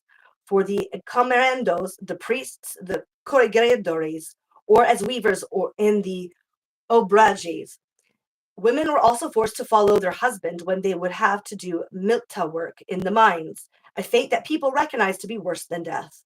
For in 1528, the authorities established that spouses could not be separated, so that women and children from then on could be compelled to do mine labor in addition to preparing the food for the male workers. Another source of degradation for women was the new Spanish legislation, which declared polygamy illegal, so that overnight men had to either separate from their wives or reclassify them as maids, while the children issued from these unions were labeled according to 5 different types of illegitimacy. Ironically, while polygamous unions were dissolved with the arrival of the Spaniards, no Aboriginal woman was safe from rape or appropriation, so that many men, instead of marrying, began to turn to public prostitutes. In the European fantasy, America itself was a reclining naked woman seductively inviting the approaching white stranger. At times, it was the Indian men themselves who delivered their female kin to the priests or comandandos in exchange for some economic reward or a public post. For all these reasons, women became the main enemies of colonial rule, refusing to go to mass, to baptize their children, or to cooperate in any way with the colonial authorities and priests. In the Andes, some committed suicide and killed their male children, presumably to prevent them from going to the mines, and also out of disgust, apparently for the mistreatment inflicted upon them by their male relatives. Other organized Others organized their communities, and in front of the defection of many local chiefs who were co-opted by the colonial structure, became priests, leaders, and guardians of the hukas, taking on functions which they had never previously exercised. This explains why women were the backbone of the Taquioncoy movement. In Peru, they also held confessions to prepare people for when they would meet with the Catholic priests, advising them as to what it should be safe to tell them and what they should not reveal. And while before the conquest, women had been in charge exclusively of the ceremonies dedicated to female deities. Afterwards, they became assistant or principal officiants in cults dedicated to the male ancestors, hukas, something that before the conquest had been forbidden. They also fought the colonial power by withdrawing to the higher plains or punas, where they could practice the old religion. As Irene Silverblatt writes, quote, while indigenous men often fled the oppression of the Mita and tribute by abandoning their communities and going to work as yucanas or quasi-serfs in the merging haciendas, women fled to the punas, inaccessible and very distant from the reducciones of their native communities. Once in the punas, women rejected the forces and symbols of their oppression, disobeying Spanish administrators, the clergy, as well as their own community officials.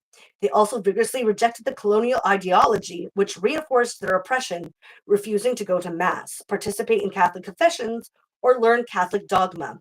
More important, women did not just reject Catholicism, they returned to their native religion and, to the best that they could, to the quality of social relations which their religion expressed. By persecuting women as witches, then the Spaniards targeted both the practitioners of the old religion and the instigators of anti colonial revolts, while attempting to redefine the spheres of activity in which Indigenous women could participate. As Silverblatt points out, the concept of witchcraft was alien to Andean society.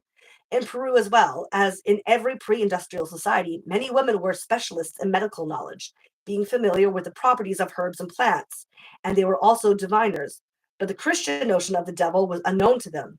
Nevertheless, by the 17th century, under the impact of torture, intense persecution, and forced acculturation, the Andean women arrested, mostly old and poor, were accusing themselves of the same crimes with which women were being charged in with the European witch trials, pacts and copulation with the devil, prescribing herbal remedies, using ointments, flying through the air, making wax images.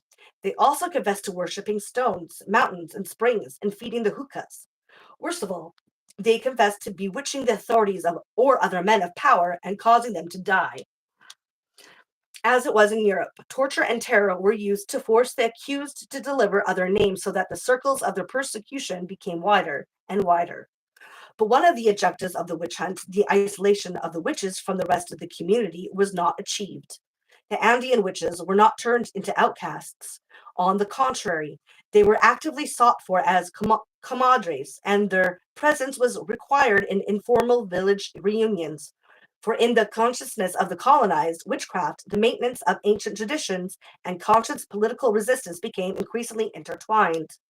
Indeed, it was largely due to women's resistance that the old religion was preserved. Changes occurred in the meaning of the practices associated with it. Worship was driven underground at the expense of its collective nature in pre conquest times. But the ties with the mountains and the other sites of the hookahs were not destroyed. We find similar situation in central and southern Mexico, where women, priestesses above all, played an important role in the defense of their communities and culture. In this region, according to Antonio Garcia de Leon's Resistien y Utopia, from the conquest on, women directed or counseled all the great anti-colonial revolts. In Oaxaca, the presence of women in popular rebellions continued into the 18th century, when in 1 out of 4 cases, they led the attack against the authorities and were visibly more aggressive, insulting, and rebellious. In Chiapas, too, they were the key actors in the preservation of the old religion and the anti-colonization struggle. Thus, when in 1524 the Spaniards launched a war campaign to subjugate the rebellious Chiapanecos, it was a priestess who led the troops against them. Women also participated in the underground networks of idol worshippers and resistors that periodically were discovered by the clergy. In 1584, for instance, upon visiting Chiapas, the Bishop Pedro de Feria was told that several among the local Indian chiefs were still practicing the old cults, and that they were being counseled by women with whom they entertained filthy practices, such as Sabbath-like ceremonies during which they mixed together and turned into gods and goddesses, the women being in charge of sending rain and giving wealth to those who asked for it. It is ironic, then, to view in this record that Caliban and not his mother, Sycorax, the witch, should be taken by Latin American revolutionaries as a symbol of the resistance to colonization. For Caliban could only fight his master by cursing him in the language he had learned from him, thus being dependent in his rebellion on his master's tools. He could also be deceived into believing that his liberation could come through a rape and through an initiative of some opportunistic white proletarians transplanted in the New World whom he worshipped as gods. Sycorax, instead, a witch so strong that she could control the moon, make flows and ebbs, such as it said in The Tempest, might have taught her son to appreciate the local powers, the land, waters, the trees, nature's treasuries, and those communal ties that, over centuries of suffering, have continued to nourish the liberation struggle to this day, and that already haunted, as a promise, Caliban's imagination. All right, the European witches and the Indios. Did the witch hunts in the New World have an impact on events in Europe? Or were the two persecutions simply drawn from the same pool of repressive strategies and tactics which the European ruling class had forged since the Middle Ages with the persecution of the heretics? I ask these questions having in mind the thesis advanced by the Italian historian Luciano Perinato, who argues that witch hunting in the New World had a major impact on the elaboration of the witchcraft ideology in Europe, as well as the chronology of the European witch hunt. Briefly put, Perinato's thesis is that it was under the impact of the American experience that the witch hunt in Europe became a mass phenomenon in the second part of the 16th century. For in America, the authorities and the clergy found the confirmation for their views about devil worship, coming to believe in the existence of entire populations of witches, a conviction which they then applied to their Christianization drive at home. Thus, another import from the New World, described by missionaries as the land of the devil, was the adoption by the European state of extermination as a political strategy, which presumably inspired the massacre of the Huguenots and the massification of the witch hunt, starting at the last decades of the 16th century. Evidence of a crucial connection between the two persecutions is, in Perinato's view, the use made by the demonologists in Europe of the reports from the Indies. Perinato focuses on Jean Bodin, but he also mentions Francisco Maria Guazzo and sites as an example of the boomerang effect. Oh, we talked about that earlier, the boomerang effect, produced by the transplanting of the witch hunt in America. The case of the Inquisitor Pierre Lacret, who, during the several months persecution in the region of the Labourd or Basque Country, denounced its entire population as witches. Not last, Perinato cites as evidence in his thesis a set of themes that, in the second half of the 16th century, became prominent in the repertoire of witchcraft in Europe. Cannibalism, the offering of children to the devil, the reference to ointments and drugs, and the identification of homosexuality or sodomy with diabolism, all of which he argues had their matrix in the New World. What to make of this theory and where to draw the fine between what is accountable and what is speculative? This is a question that future scholarship will have to settle. Here, I limit myself to a few observations. Perinato's thesis is important since it helps us dispel the Eurocentrism that has characterized the study of the witch hunt and can potentially answer some of the questions raised by the persecution of the European witches. But its main contribution is that it broadens our awareness of the global character of capitalist development and makes us realize that by the 16th century, a ruling class had formed in Europe that was at all points involved, practically, politically, and ideologically, in the formation of a world proletariat, and therefore was continually operating with knowledge gathered on an international level in the elaboration of its models of domination. As for its claims, we can observe that the history of Europe before the conquest is sufficient proof that the Europeans did not have to cross the oceans to find the will to exterminate those standing in their way. It is also possible to account for the chronology of the witch hunt in Europe without resorting to the New World impact hypothesis, since the decades between the 1560s and 1620s saw a widespread impoverishment and social dislocations throughout most of Western Europe.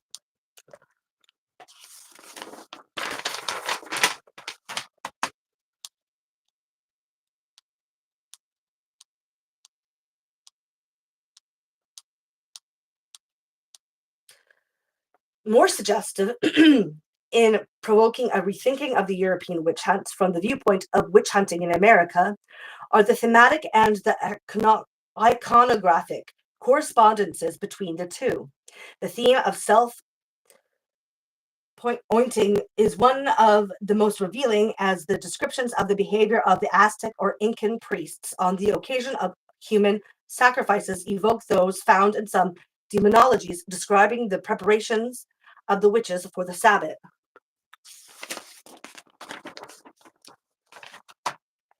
Consider the following passage found in Acosta, which reads the American practice as a perversion of the Christian habit of consecrating priests by anointing them.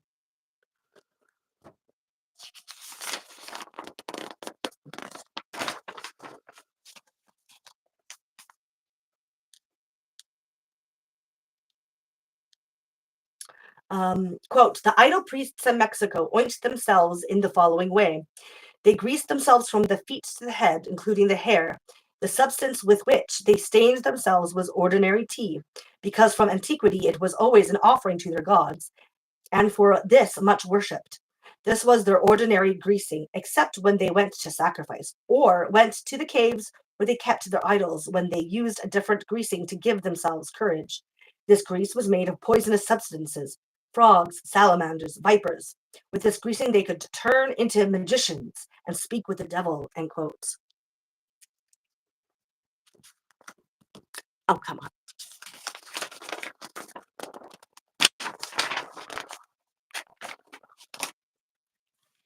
The same poisonous brew was presumably spread by the European witches on their bodies, according to their accusers, in order to gain the power to fly to the Sabbat. But it cannot be assumed that this theme was generated in the New World, as references to women making ointments from the blood of toads or children's bones were found already in the 15th century trials and demonologies. What is plausible, instead, is that the reports from America did revitalize these charges, adding new details and giving more authority to them. The same consideration may serve to explain the iconographic correspondence between the pictures of the Sabbath and the various representations of the cannibal family and clan that began to appear in Europe in the later 16th century, and it can account for many other coincidences, such as the fact that both in Europe and America, witches were accused of sacrificing children to the devil. Next, and I think this is the last one, witch hunting and globalization. Witch hunting in America continued in waves through the end of the 17th century, when the persistence of demographic decline and increased political and economic security on the sides of the colonial power structure combined to put an end to the persecution. Thus, in the same region that had witnessed the great anti-idolatry campaigns of the 16th and 17th centuries, by the 18th, the Inquisition had renounced any attempts to influence the moral and religious beliefs of the population, apparently estimating that they could no longer pose a danger to colonial rule. In the place of the persecution, a paternalistic perspective emerged that looked at idolatry and magical practices as the foibles of ignorant people, not worthy of being taken into consideration by la gente de raison.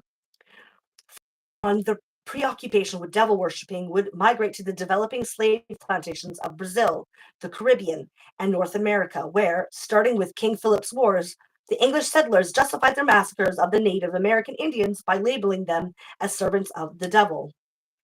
The Salem trials were also explained by the local authorities on this ground, with the argument that the New Englanders had settled in the land of the devil, as Cotton Mather wrote years later, recalling the events in Salem. Quote, I have met with some strange things, which have made me think that this inexplicable war, i.e., the war that made by the spirits of the invisible world against the people of Salem, might have its origins among the Indians whose chief sagamores are well known unto some of our captive, to have been horrid sorcerers and hellish conjurers and such as conversed with the demons, end quote. It is significant in this context that the Salem trials were sparked by the divinations of a West Indian slave, Tituba, who was among the first to be arrested, and that the last execution of a witch in an English-speaking territory was that of a black slave, Sarah Bassett, killed in Bermuda in 1730. By the 18th century, in fact, the witch was becoming an African practitioner of Obeah, a ritual that the planters feared and demonized as an incitement to rebellion. Witch hunting did not disappear from the repertoire of the bourgeoisie with the abolition of slavery. On the contrary, the global expansion of capitalism through colonization and Christianization ensured that this persecution would be planted in the body of colonized societies, and in time would be carried out by the subjugated communities in their own names and against their own members.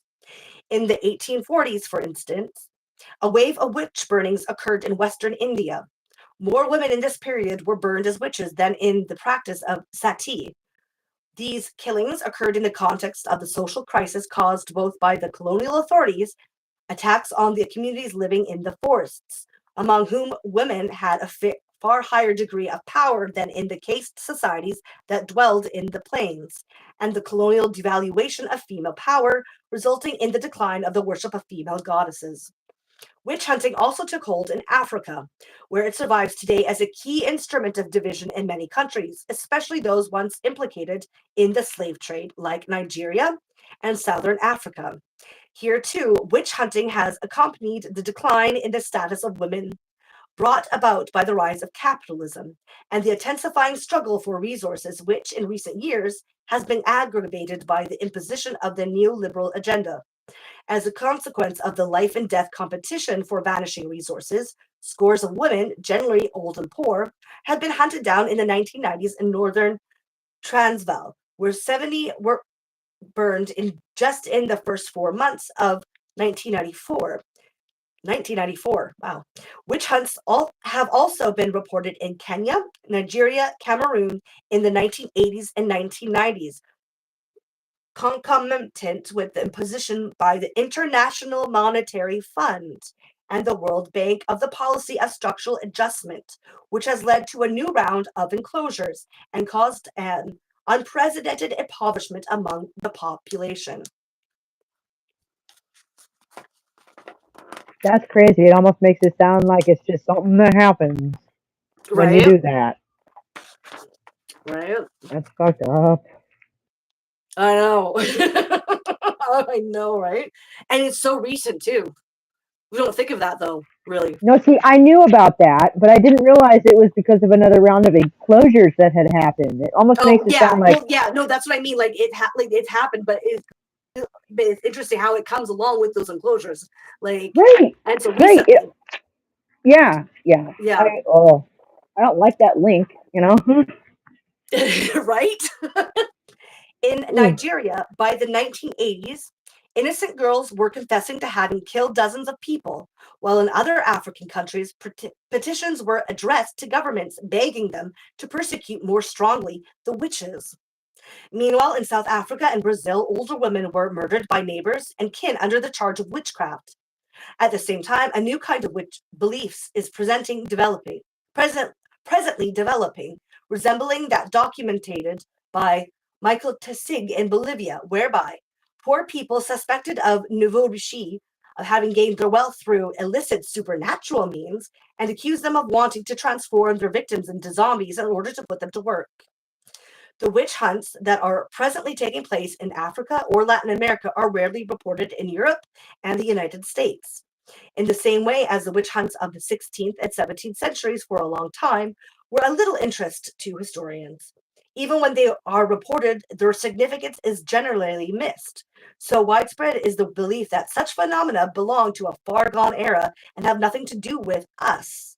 But if we apply to the present the lessons of the past, we realize that the reappearance of witch hunting in so many parts of the world in the 18 sorry in the 1980s and the 1990s is a clear sign of a process of primitive accumulation, which means that the privatization of land and other communal resources, mass impoverishment, plunder, and the sowing of divisions is in once cohesive communities are again on the world agenda. If things continue this way, um, the elders in the Sengalinese village commented to an American anthropologist expressing their fears for the future, quote, our children will eat each other, end quote. And indeed, this is what is accomplished by a witch hunt, whether it is conducted from above as a means to criminalize resistance to expropriation, or is conducted from below as a means to appropriate diminishing resources, as seems to be the case in some parts of Africa today.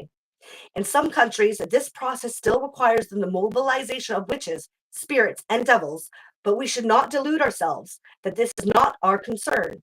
As Arthur Miller already saw in his interpretation of the Salem trials, as soon as we strip the persecution of witches from its metaphysical trappings, we recognize in it a phenomenon that are very close to home. And we are done. yay! Yay! No, I mean, I'm applauding you, not being I done. thought there was another. There's something.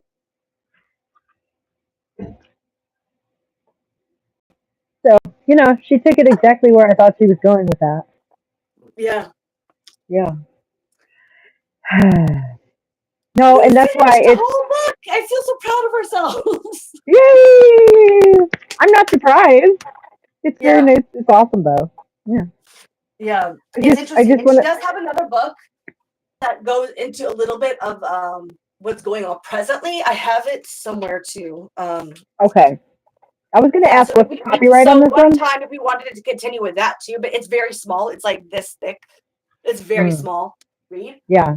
And there's not much to it, but it is interesting because it is an expansion of this theoretical sort of, you know, history and into the present with all that. But so does Marie and Niece, and I think we should get to that first. I really do. Yeah.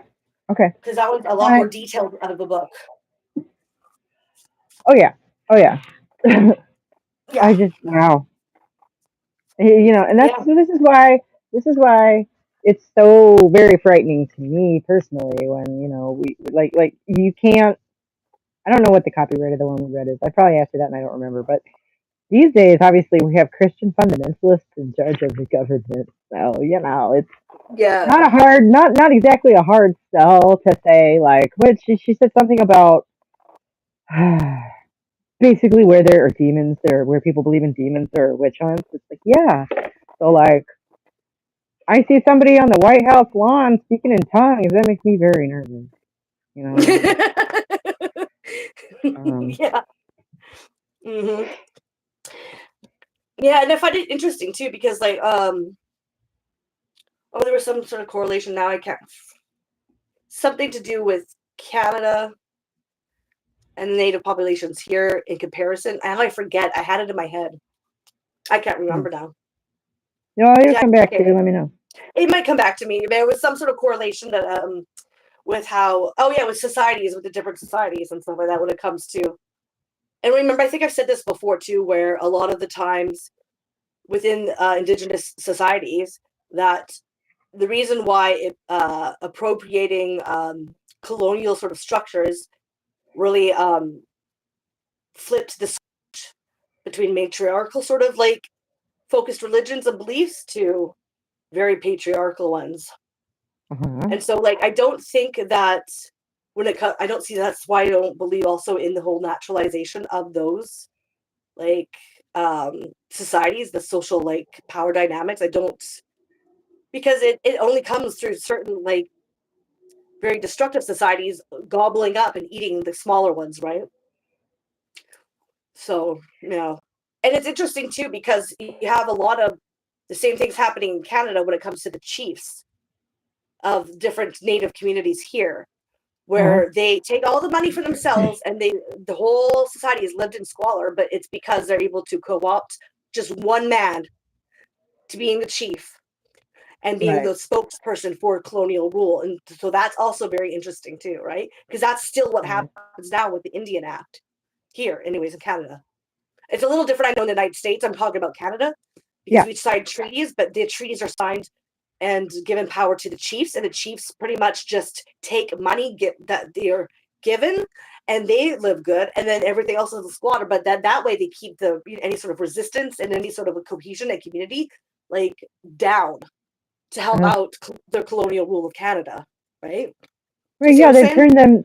they've turned them into feudal lords Yeah, yeah. who And are it's always obviously going to be men. loyal to The their chiefs king. are Like that's always fucked up. men still, too. Always men, Yeah. Yeah. right? Yeah. And the reason why I think is uh, because of the sort of more, not always, but there were like it was more equal. Like some people had different sort of work they would do and stuff, but it wasn't as oppressive, Mm. patriarchally speaking. But because of the sort of social standing of women and needing to control them, they use the men who feel like disempowered by not having the power and then seeing the power that the patriarchs have on the colonial side, wanting it and using that sort of jealousy or, Right. to stoke sort of hatred for and right? Right. And keeping Right. that social system in place. Yeah, I just think that's They make interesting them how, frustrated and then provide a vent yeah, for it.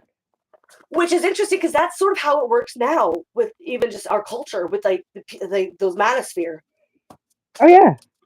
Yeah. right? So it's just the Well, and same that's how thing. marketing brings full circle. Uh, That's how marketing works. You create a problem and then solve it create a for problem in them. order to solve it. Yeah. Yeah, yeah. Wow. Capitalism is really good at that. I mean, Yeah. especially I don't know if you've read The Shock Doctrine. It's been a very popular book. I But remember yeah, where reading about it a capitalism while goes and ago. destroys communities and like natural disasters, they scoop it up, right? And Yeah. they create the shock and awe because make a problem, like say war and stuff, just Yes, demolish the society and then come in with that's the black right. rock and all that, and then help, That's right. yeah, privatize it. Yeah, so it's like it's Yeah. shock and awe, and then you take it and scoop and expropriate. So Hmm. it's all the same. Well, and that's been going on for, gosh, what did we go back to in this one? The 15th century? Oh shit! What is Yeah, that? 600 years? Am I counting that right? yeah, I think so. Fucking hell! Around that time, yeah. I really thought that was interesting. My white ass did not know Yeah, any of the see, stuff Alfalfa about. knows. She's Oh, got it down. also, U.S. had similar relations with the Bureau of Indian Affairs. Nice. Also, Native men definitely exploited Native women through white traders so they could get shiny guns and goods. Oh, I'm sure. I wouldn't. Exactly. They took Yeah, the men that would be easily co-opted and give them the sort of give them that position to punch down through yeah. the fact of just out of human jealousy and wanting and seeing what the patriarchs have and like be like, you can have this. Well, it's And also yeah, it's just fear always going to because be, and it's still that way. Like the Chiefs, and not just the Chiefs, even some of the organizations up here, the sort of nonprofit organizations, they take their marching orders from capitalist philanthropists, and it helps to contain mass people of resistance, and yeah, funneling them into a way that's not going to actually threaten power. They're just as co-opted.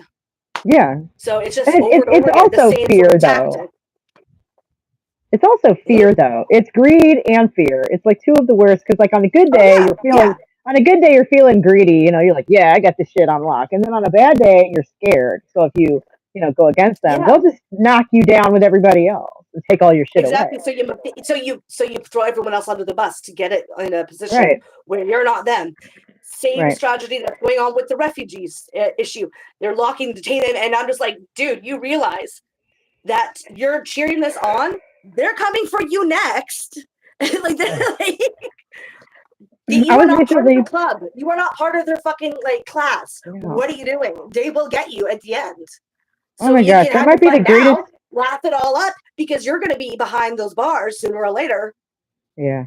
I think that might be the greatest trick that this self-curated culture has played on everybody. The idea that they're all just temporarily embarrassed millionaires. Like, Yeah. there's so many people who really do feel like live that way. But, I had something else. I forget. I don't know.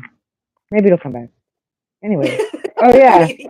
But just, I didn't know all of that amazing stuff about the resistance in South America and how they never Mhm. were able to actually subjugate them, which is pretty awesome. That's Oh amazing. yeah, there's a here. I'm gonna get a comic book that's actually made by someone I know, a friend, or Yeah. not even a friend, more like an acquaintance, a comrade kind of a thing. Cool. But he did a whole thing, 500 years of indigenous resistance, and it goes into the different colonial sort of resistance that different native populations had towards the colonists, and it goes through a whole timeline of it, and it's a book written by him. And yeah, a whole comic book, but it's really cool. Like, and it goes on to the whole South and Central and North American. Oh, wow. Um, yeah, the That's whole cool. all the different yeah. See, isn't that cool? Yeah. So yeah, it goes to the whole scenarios of the different tribes with the different colonial oppressors and all that, and like That's epic. defeats, the successes. Mm-hmm. So Uh, all the way up to present. Right? I don't know if I can wow. get this in right. So there's a couple things in here, like especially like the Oka crisis, right? I don't know if you know Mm, about that, but these are like really big like instances within, especially up north. So I've been to a lot of mm, these camps and met a mm, lot of these people. that are still occupying like certain unceded territories, Oh right? yeah, you were talking about that a little bit. Yeah, right. And this the native that wrote this, he was a part of up there in the I can't even pronounce it right, so I'm not going to try.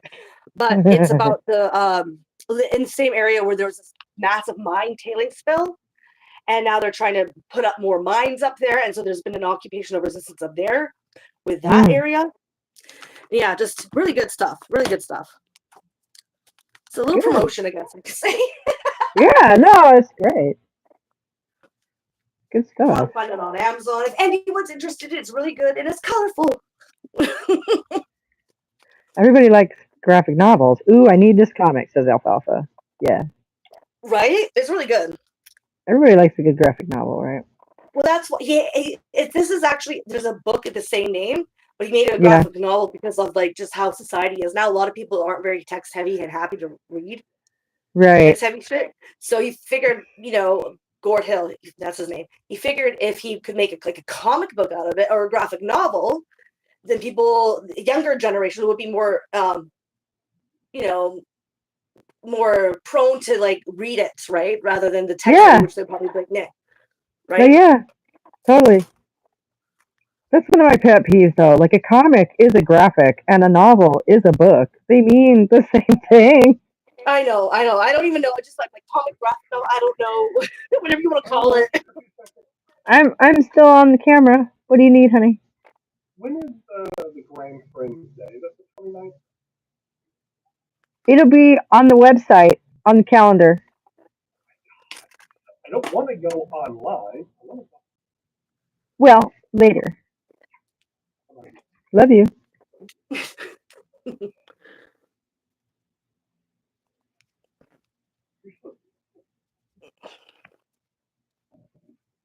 Get out of here. You're not the boss of me. You don't tell me what to do.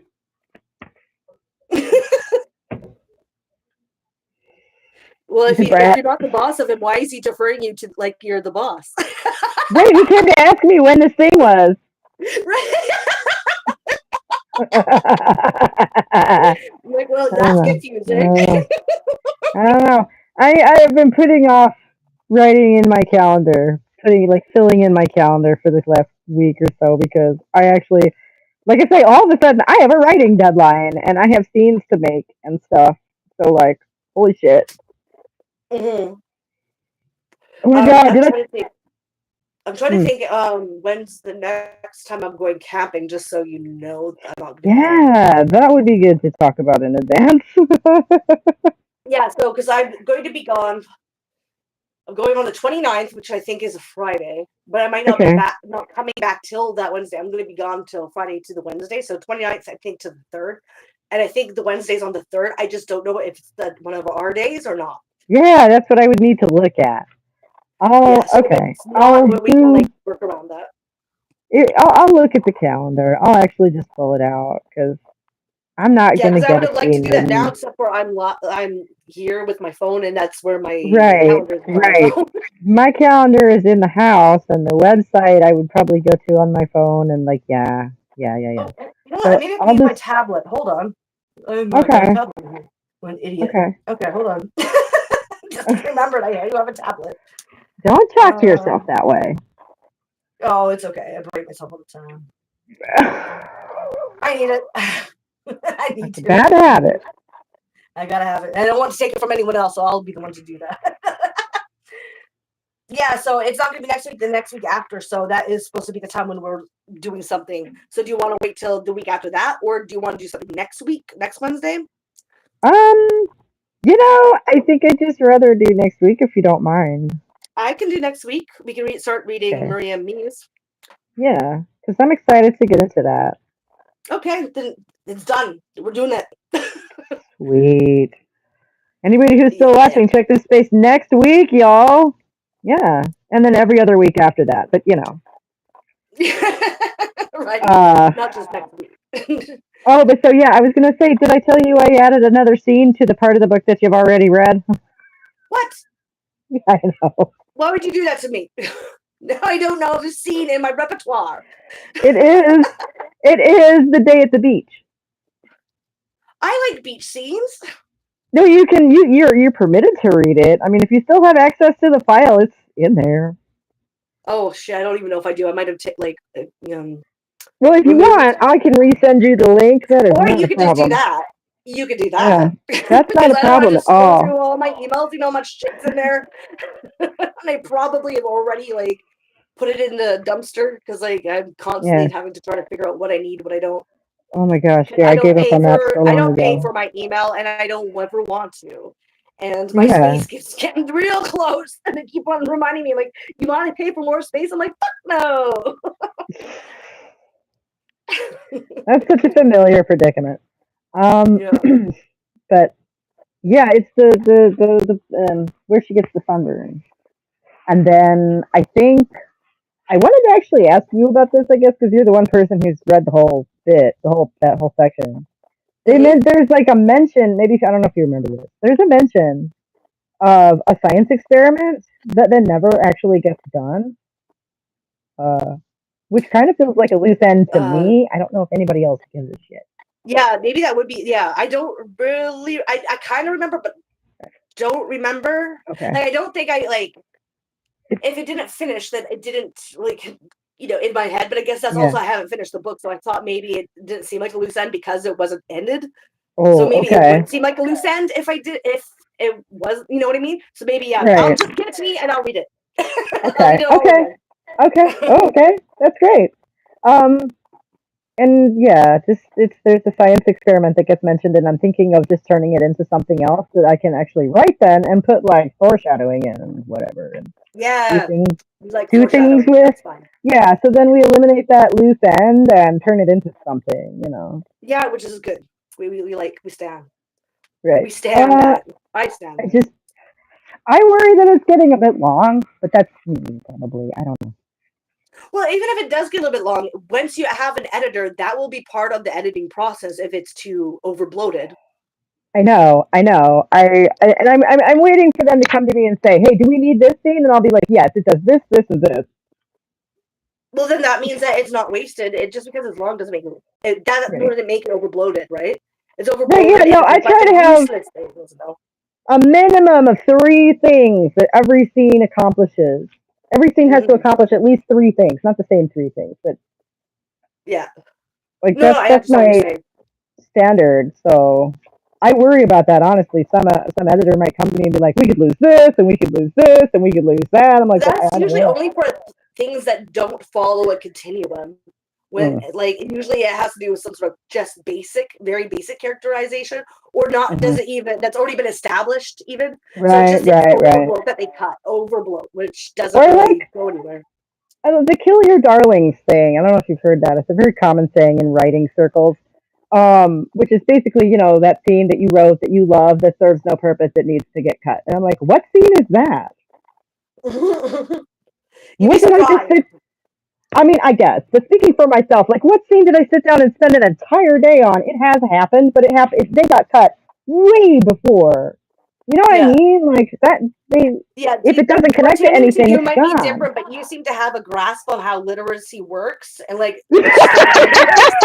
So You flatter me. You flatter me. because there's a lot of people out there that probably don't, that just want to be an author because it's trendy Uh, or it's just they want to tell a story. It's something that interests them. They just don't know how to do it because they don't have any sort of understanding of the process of writing. There's a yeah, and lot I of think authors that's like that out there. well. They say that everyone has a novel in them, but not everyone has the ability to get it out. Yeah, this is You know? what I mean. Exactly. Yeah. Yeah, The it's idea is there. And the idea is there. yeah. It just to put it into words and to express it into an actual story that is cohesive is hard to Right. do. Well, like That not everybody's a storyteller, and that's cool. Not everybody's an Olympic runner either. me, That's I'm not. I'm cool. not. Yeah, and like not everybody. I can't. I'm not an Olympic. I'm slow. Okay, like Well, I'm a swimmer, but I'm physically. not a writer. Right. No, I like to jog, but don't put me in a race. Like Yeah, right. I will lose. I will lose. Okay. Like, Yeah. and I had to accept that ages ago, and it's growing up did not help that. I'm still slow. Like. What happens when you don't get any taller since you're 12? I guess.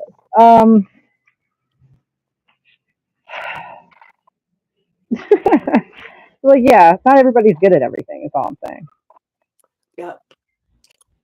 And I guess this is mine, which is why I'm doing it. Yeah, which is good. I Follow your can always dreams. Sorry. just Trying to be positive Paul over here. I'm always a negative Nancy. Let me be the positive Paul. Because sometimes I swear to God, I make everything depressing around here. uh, yeah. That's I guess why you go camping because I know that's one of the reasons I'm glad to live where I do is I can just go outside and be like, oh, Yes. Yeah. Without that, my like whole existence would just be. I would implode. I would totally implode in on myself. mhm, yeah, Be up there in like one of those like padded rooms or something. Like right, seriously, right. there's a lot of shit to digest and to understand. And this work it does give a lot of burnout. I know that burnout is a bitch. So you need outlets. Definitely need outlets to take care of your mentality and your mental health, Right. your Or, sanity. if you don't have that, you end up having what I had back at the beginning of the year, which is just like a Yeah. collapse. I just Well, yeah. fell Stress is apart. really hard on the body. It really Right. is. Yeah. And when I say fell apart, for anybody who hasn't been following, I mean physically. Like I was sick. Yeah. Like had to take time off because I Stress was dealing with represents health itself and issues. shows itself through the body physically. Well, and it was an accumulation of over time. We're talking 20 years of had started Yep. to break down systems. Yeah. And Yep. uh, I mean, doing that's why better we need to break now. down the social systems. We need a stressor of some point on some points. That'll help Hmm. deconstruct and help it decompose so it fall Yeah. apart and implode in on itself. Yeah, and I'm a Or firm we could just let believer the that, system do it itself because it like, eventually yeah, will. right. And But I see that's how my, bad is it going to be when that happens? It just really, that's what's the see scary part. that's what I wonder, like, what is the underlying, like, if you take the social structure away, there is still, people might fall back to, like, for example, misogyny or whatever, or they might not, like, Oh, yeah. Oh, totally. what's the Totally determining will. factor there, like, is it inevitable? And if so, we need to I counter don't think that. either way, I don't think either one is inevitable of how like Okay. the different social systems would come about. I think Right. it would depend on what we in as a collective do to help establish a community, really what it Right. does, because that will instruct on how it goes forward. But that's the scary part, is that there is no community. That's why it's so important for the system to sort of put forth individualism in people and keep them from Hmm. communicating with each other and building community. That's important because that way they can control certain narratives to help that sort of culture of misogyny along, or racism and all that, which is necessary to keep them killing each other, or us killing each other, Yeah. right? Or Right. hating each other. Yeah. Yeah. Divide and So conquer. yeah, it's Absolutely. important to build the community. I think that going forward would be the most important thing. And that's what Hmm. makes me so cynical, is because I've been doing this for so many years, and still there is the community between people of that you would think on the left or would be like, really stress upon the importance of integration, classes with women as a class, and but they're not. They're still holding up these ideologies of like misogyny, and Right. there's ideologies of racism, and it's like, Jesus fucking Christ. I'm like, that's what's scary, is because like trying to build a community when all of us have been so indoctrinated Yeah. so long that people don't see it, and they think that they're building community, but they're not. They're building really scary cultural representations of the wider system. Right. Like a microcosm. Yeah. Yeah. Ugh. Back to depressing again. Yeah. It's interesting.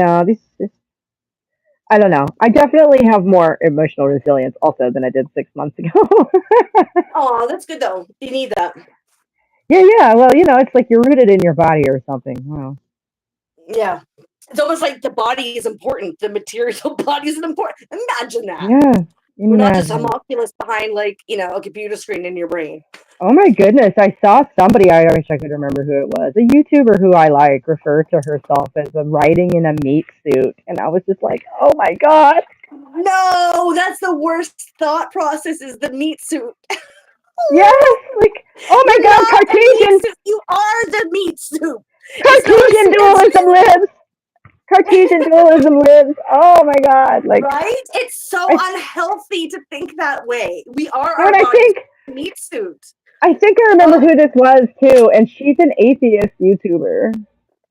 oh my god, that's so Yeah, so fucked up. This is how disassociation happens. This is how yes, mental breakdown happen. Is this yeah, idea that we have souls in a meat suit? yeah, Yeah, and an atheist too. That really yeah. Right. Well, if you're just how? if your consciousness is mysterious and ethereal, even But it's atheists not. have to There's a admit that. brain with passages and like electricity. That's what. That's your body. Well, That's right, not a soul. That's just your brain working. Now we don't have an idea about how the brain works completely, but it's better right, than thinking you're in a meat suit with being controlled by a homunculus soul. right. Yeah, and that's the thing. Maybe that is part of what caught my attention too. Is that coming from an atheist sounds really weird because what's controlling the meat suit then? Yeah, because it's so religious. Yeah, so odd. Oh man, the world is funny that way. Yeah.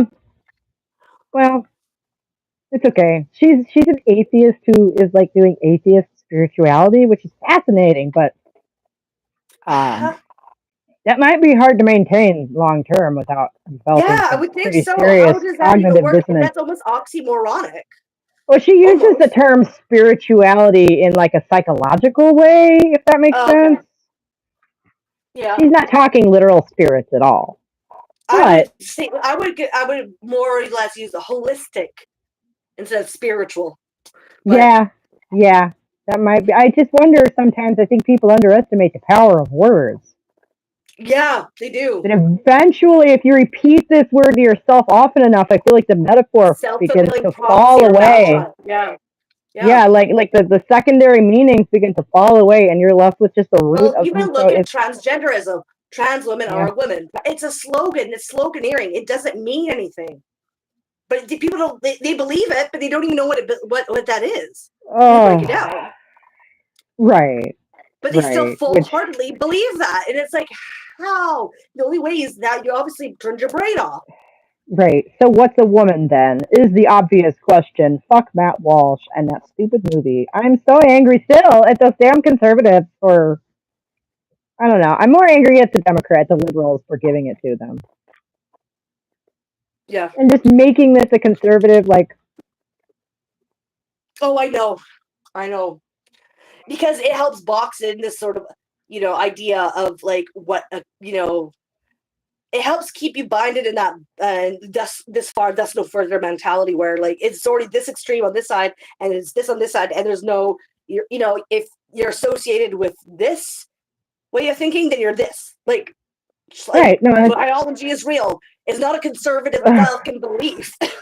Like no, the it's not. association with it, and then what it does is and then people who claim to be left pursuing that idea and implementing law makes it look like leftists don't know what the fuck that they're talking to. They're not on part of this planet Earth, and they're associated with that. And it's like, but Right. no. Right. And Alfalfa makes a good point also. Conservatives claiming our work, shaking my head. Exactly, Yeah, yes. right. Oh, that reminds me so much of like Matt Walsh, who steals women's work and That's then what I was claims saying, we're yeah. feminists, and like used Right. and literally stolen talking points of And then feminists. I swear to God, it was either him or Tucker Carlson literally had cribbed talking points I'd seen on Reddit 10 years ago, okay, in feminist Yeah, Reddit 10 years ago. I'm pretty sure it's And Matt then Walsh. had the audacity to in the same clip go, "Where are the feminists in all of this?" That's Fuck Matt Walsh. That's you, Matt Walsh. I dude. swear to God, that's what Is I'm talking it about. okay? That's Matt Maybe they Walsh. both did And it he's like, because I "Where are swear the I remember feminists?" this. The women would stick up. It's like, "Fuck you! You just stole our work Yeah, because you where don't did need to you get read away with it because you that? do platform, and then we're not being platformed. So you're stealing our work, knowing Right, that we don't have the platform, and then taking it for yourself we're to being try to actively demonize us." deplatformed. We're being Yeah, actively deplatformed. Where are we? At home because we didn't get the invite because nobody wants to talk to us for some and reason. he knows that, and he's using that against us Yeah, to keep us right. down, and then him being the fucking center of attention and trying to associate Oh, this feminism with like, idiocy. When and really, this you is can't even come why. up with your own fucking ideas, can't you? Oh, Right? we'll get all No. worked Oh up. well, conservatism is bereft of creativity, or that's Yeah, kind of the thing. So like, yeah, no, that I um, know that was not Tucker. I like Tucker. He might have said other things, but I know that what you're meaning is Matt Walsh because that I I've remember watched that them both. I've watched them succinctly, both. and he pisses me really the fuck Oh off yeah, because he he makes me constantly really is doing angry. that, stealing women's Yeah. work, stealing even phrases, even ideas, all of that shit Right. so Right. It profusely, was and the then claiming that verbiage. where's all the women, you Right. It was so-called down to the feminists. verbiage. Yes, yeah. And oh, it's so yeah, fuck that guy. I Um, know that fucker fucking pisses me the fuck off. and It this is is fucking why strange. I'm That's gonna. weird. This is why moving forward. I'm gonna be making a different type of video because I could die talking about this. I could just go on about this. I could say this over and over forever. I can't. You know. Like I said my piece. It's out there. I'm not going to take down the old videos or anything, but like I can't. I'm going to have to just do something a little bit different moving forward because it's so infuriating, and I just can't be furious all the time. Yeah. Like for my Well, own. I'll do that for you, but I will be the woods for half of that. So to try to relieve myself of Hey, the pressures, come if back you and be thrive on that, resettled into my furiousness. if you thrive on that, more power to your sister. I I can only thrive on it if I go out to the wilderness and people leave me the fuck alone for a while because, like, mm. I need to, right, breathe. Well, I live in a And just, shoebox it's with so six nice to other get out people, and so away in the nature without people, without the consequences of civilization, without the trash that it brings. Like just out yeah, there, and being self-sufficient out there in the basic of ways, like even like hunting, fishing, berrying, like berry gathering, like yeah. even that's fun. And then making it like your own things is fun, and then having your own fire is fun. Setting Mhm. up a camp, fun. Like tracking different animal tracks, like doing that, exploring the different like just ecologies of different areas. It's fun. It's good. It feels right. Yeah, I don't know. yeah. And maybe it's Gee, I partly wonder because it why. makes me sort of understand where I'm at too. And like, hey, shit, like everything goes to shit. Like my capacity is to like run off into the bush. You And feel if I can take care of capable. myself, what? To feel capable, that's important. Yeah, it's very, very uplifting that way. You feel Yeah, capable and self-reliant, and that you're not yeah, dependent on the state of like death that it brings and the right. civilization, capitalism, and all that, right? It's good to feel that you can take care of yourself and you're competent. Yeah, Definitely. That's the thing, that's like, the takeaway of it. oh, that's the dream, really. I don't ever hope to really achieve that because I don't have the resources to practice. But that's awesome. Mhm. Okay, what time is it? That's 2:30. Oh, for me it is 11:30, so I should Oh probably get yeah, off then sorry. because yeah, it's about that time again. But I'm excited for Okay. Maria Mies. Yay! Yeah. Okay. So next Wednesday. Yeah, next Wednesday. Whoa.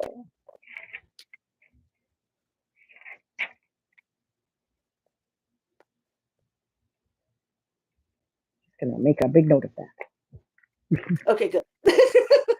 All right. Well, I will. Anyways, I hope you won't let my jealousy stop you from telling me all about your camping trip. Oh, I will, but not next week because I won't be there. But the next week after that, or when I come Okay, so back. oh my God, it'll be September by then. I don't even want to think about that. Right? Oh, it's going so fast. All right. Yeah, Well, thanks everyone who's come to listen now and later, I guess. yeah. Alfalfa says she needs lunch. Me too. Me too. Yeah, We're me going. too. All Thanks right. for hanging out, Bye. though. Bye, guys.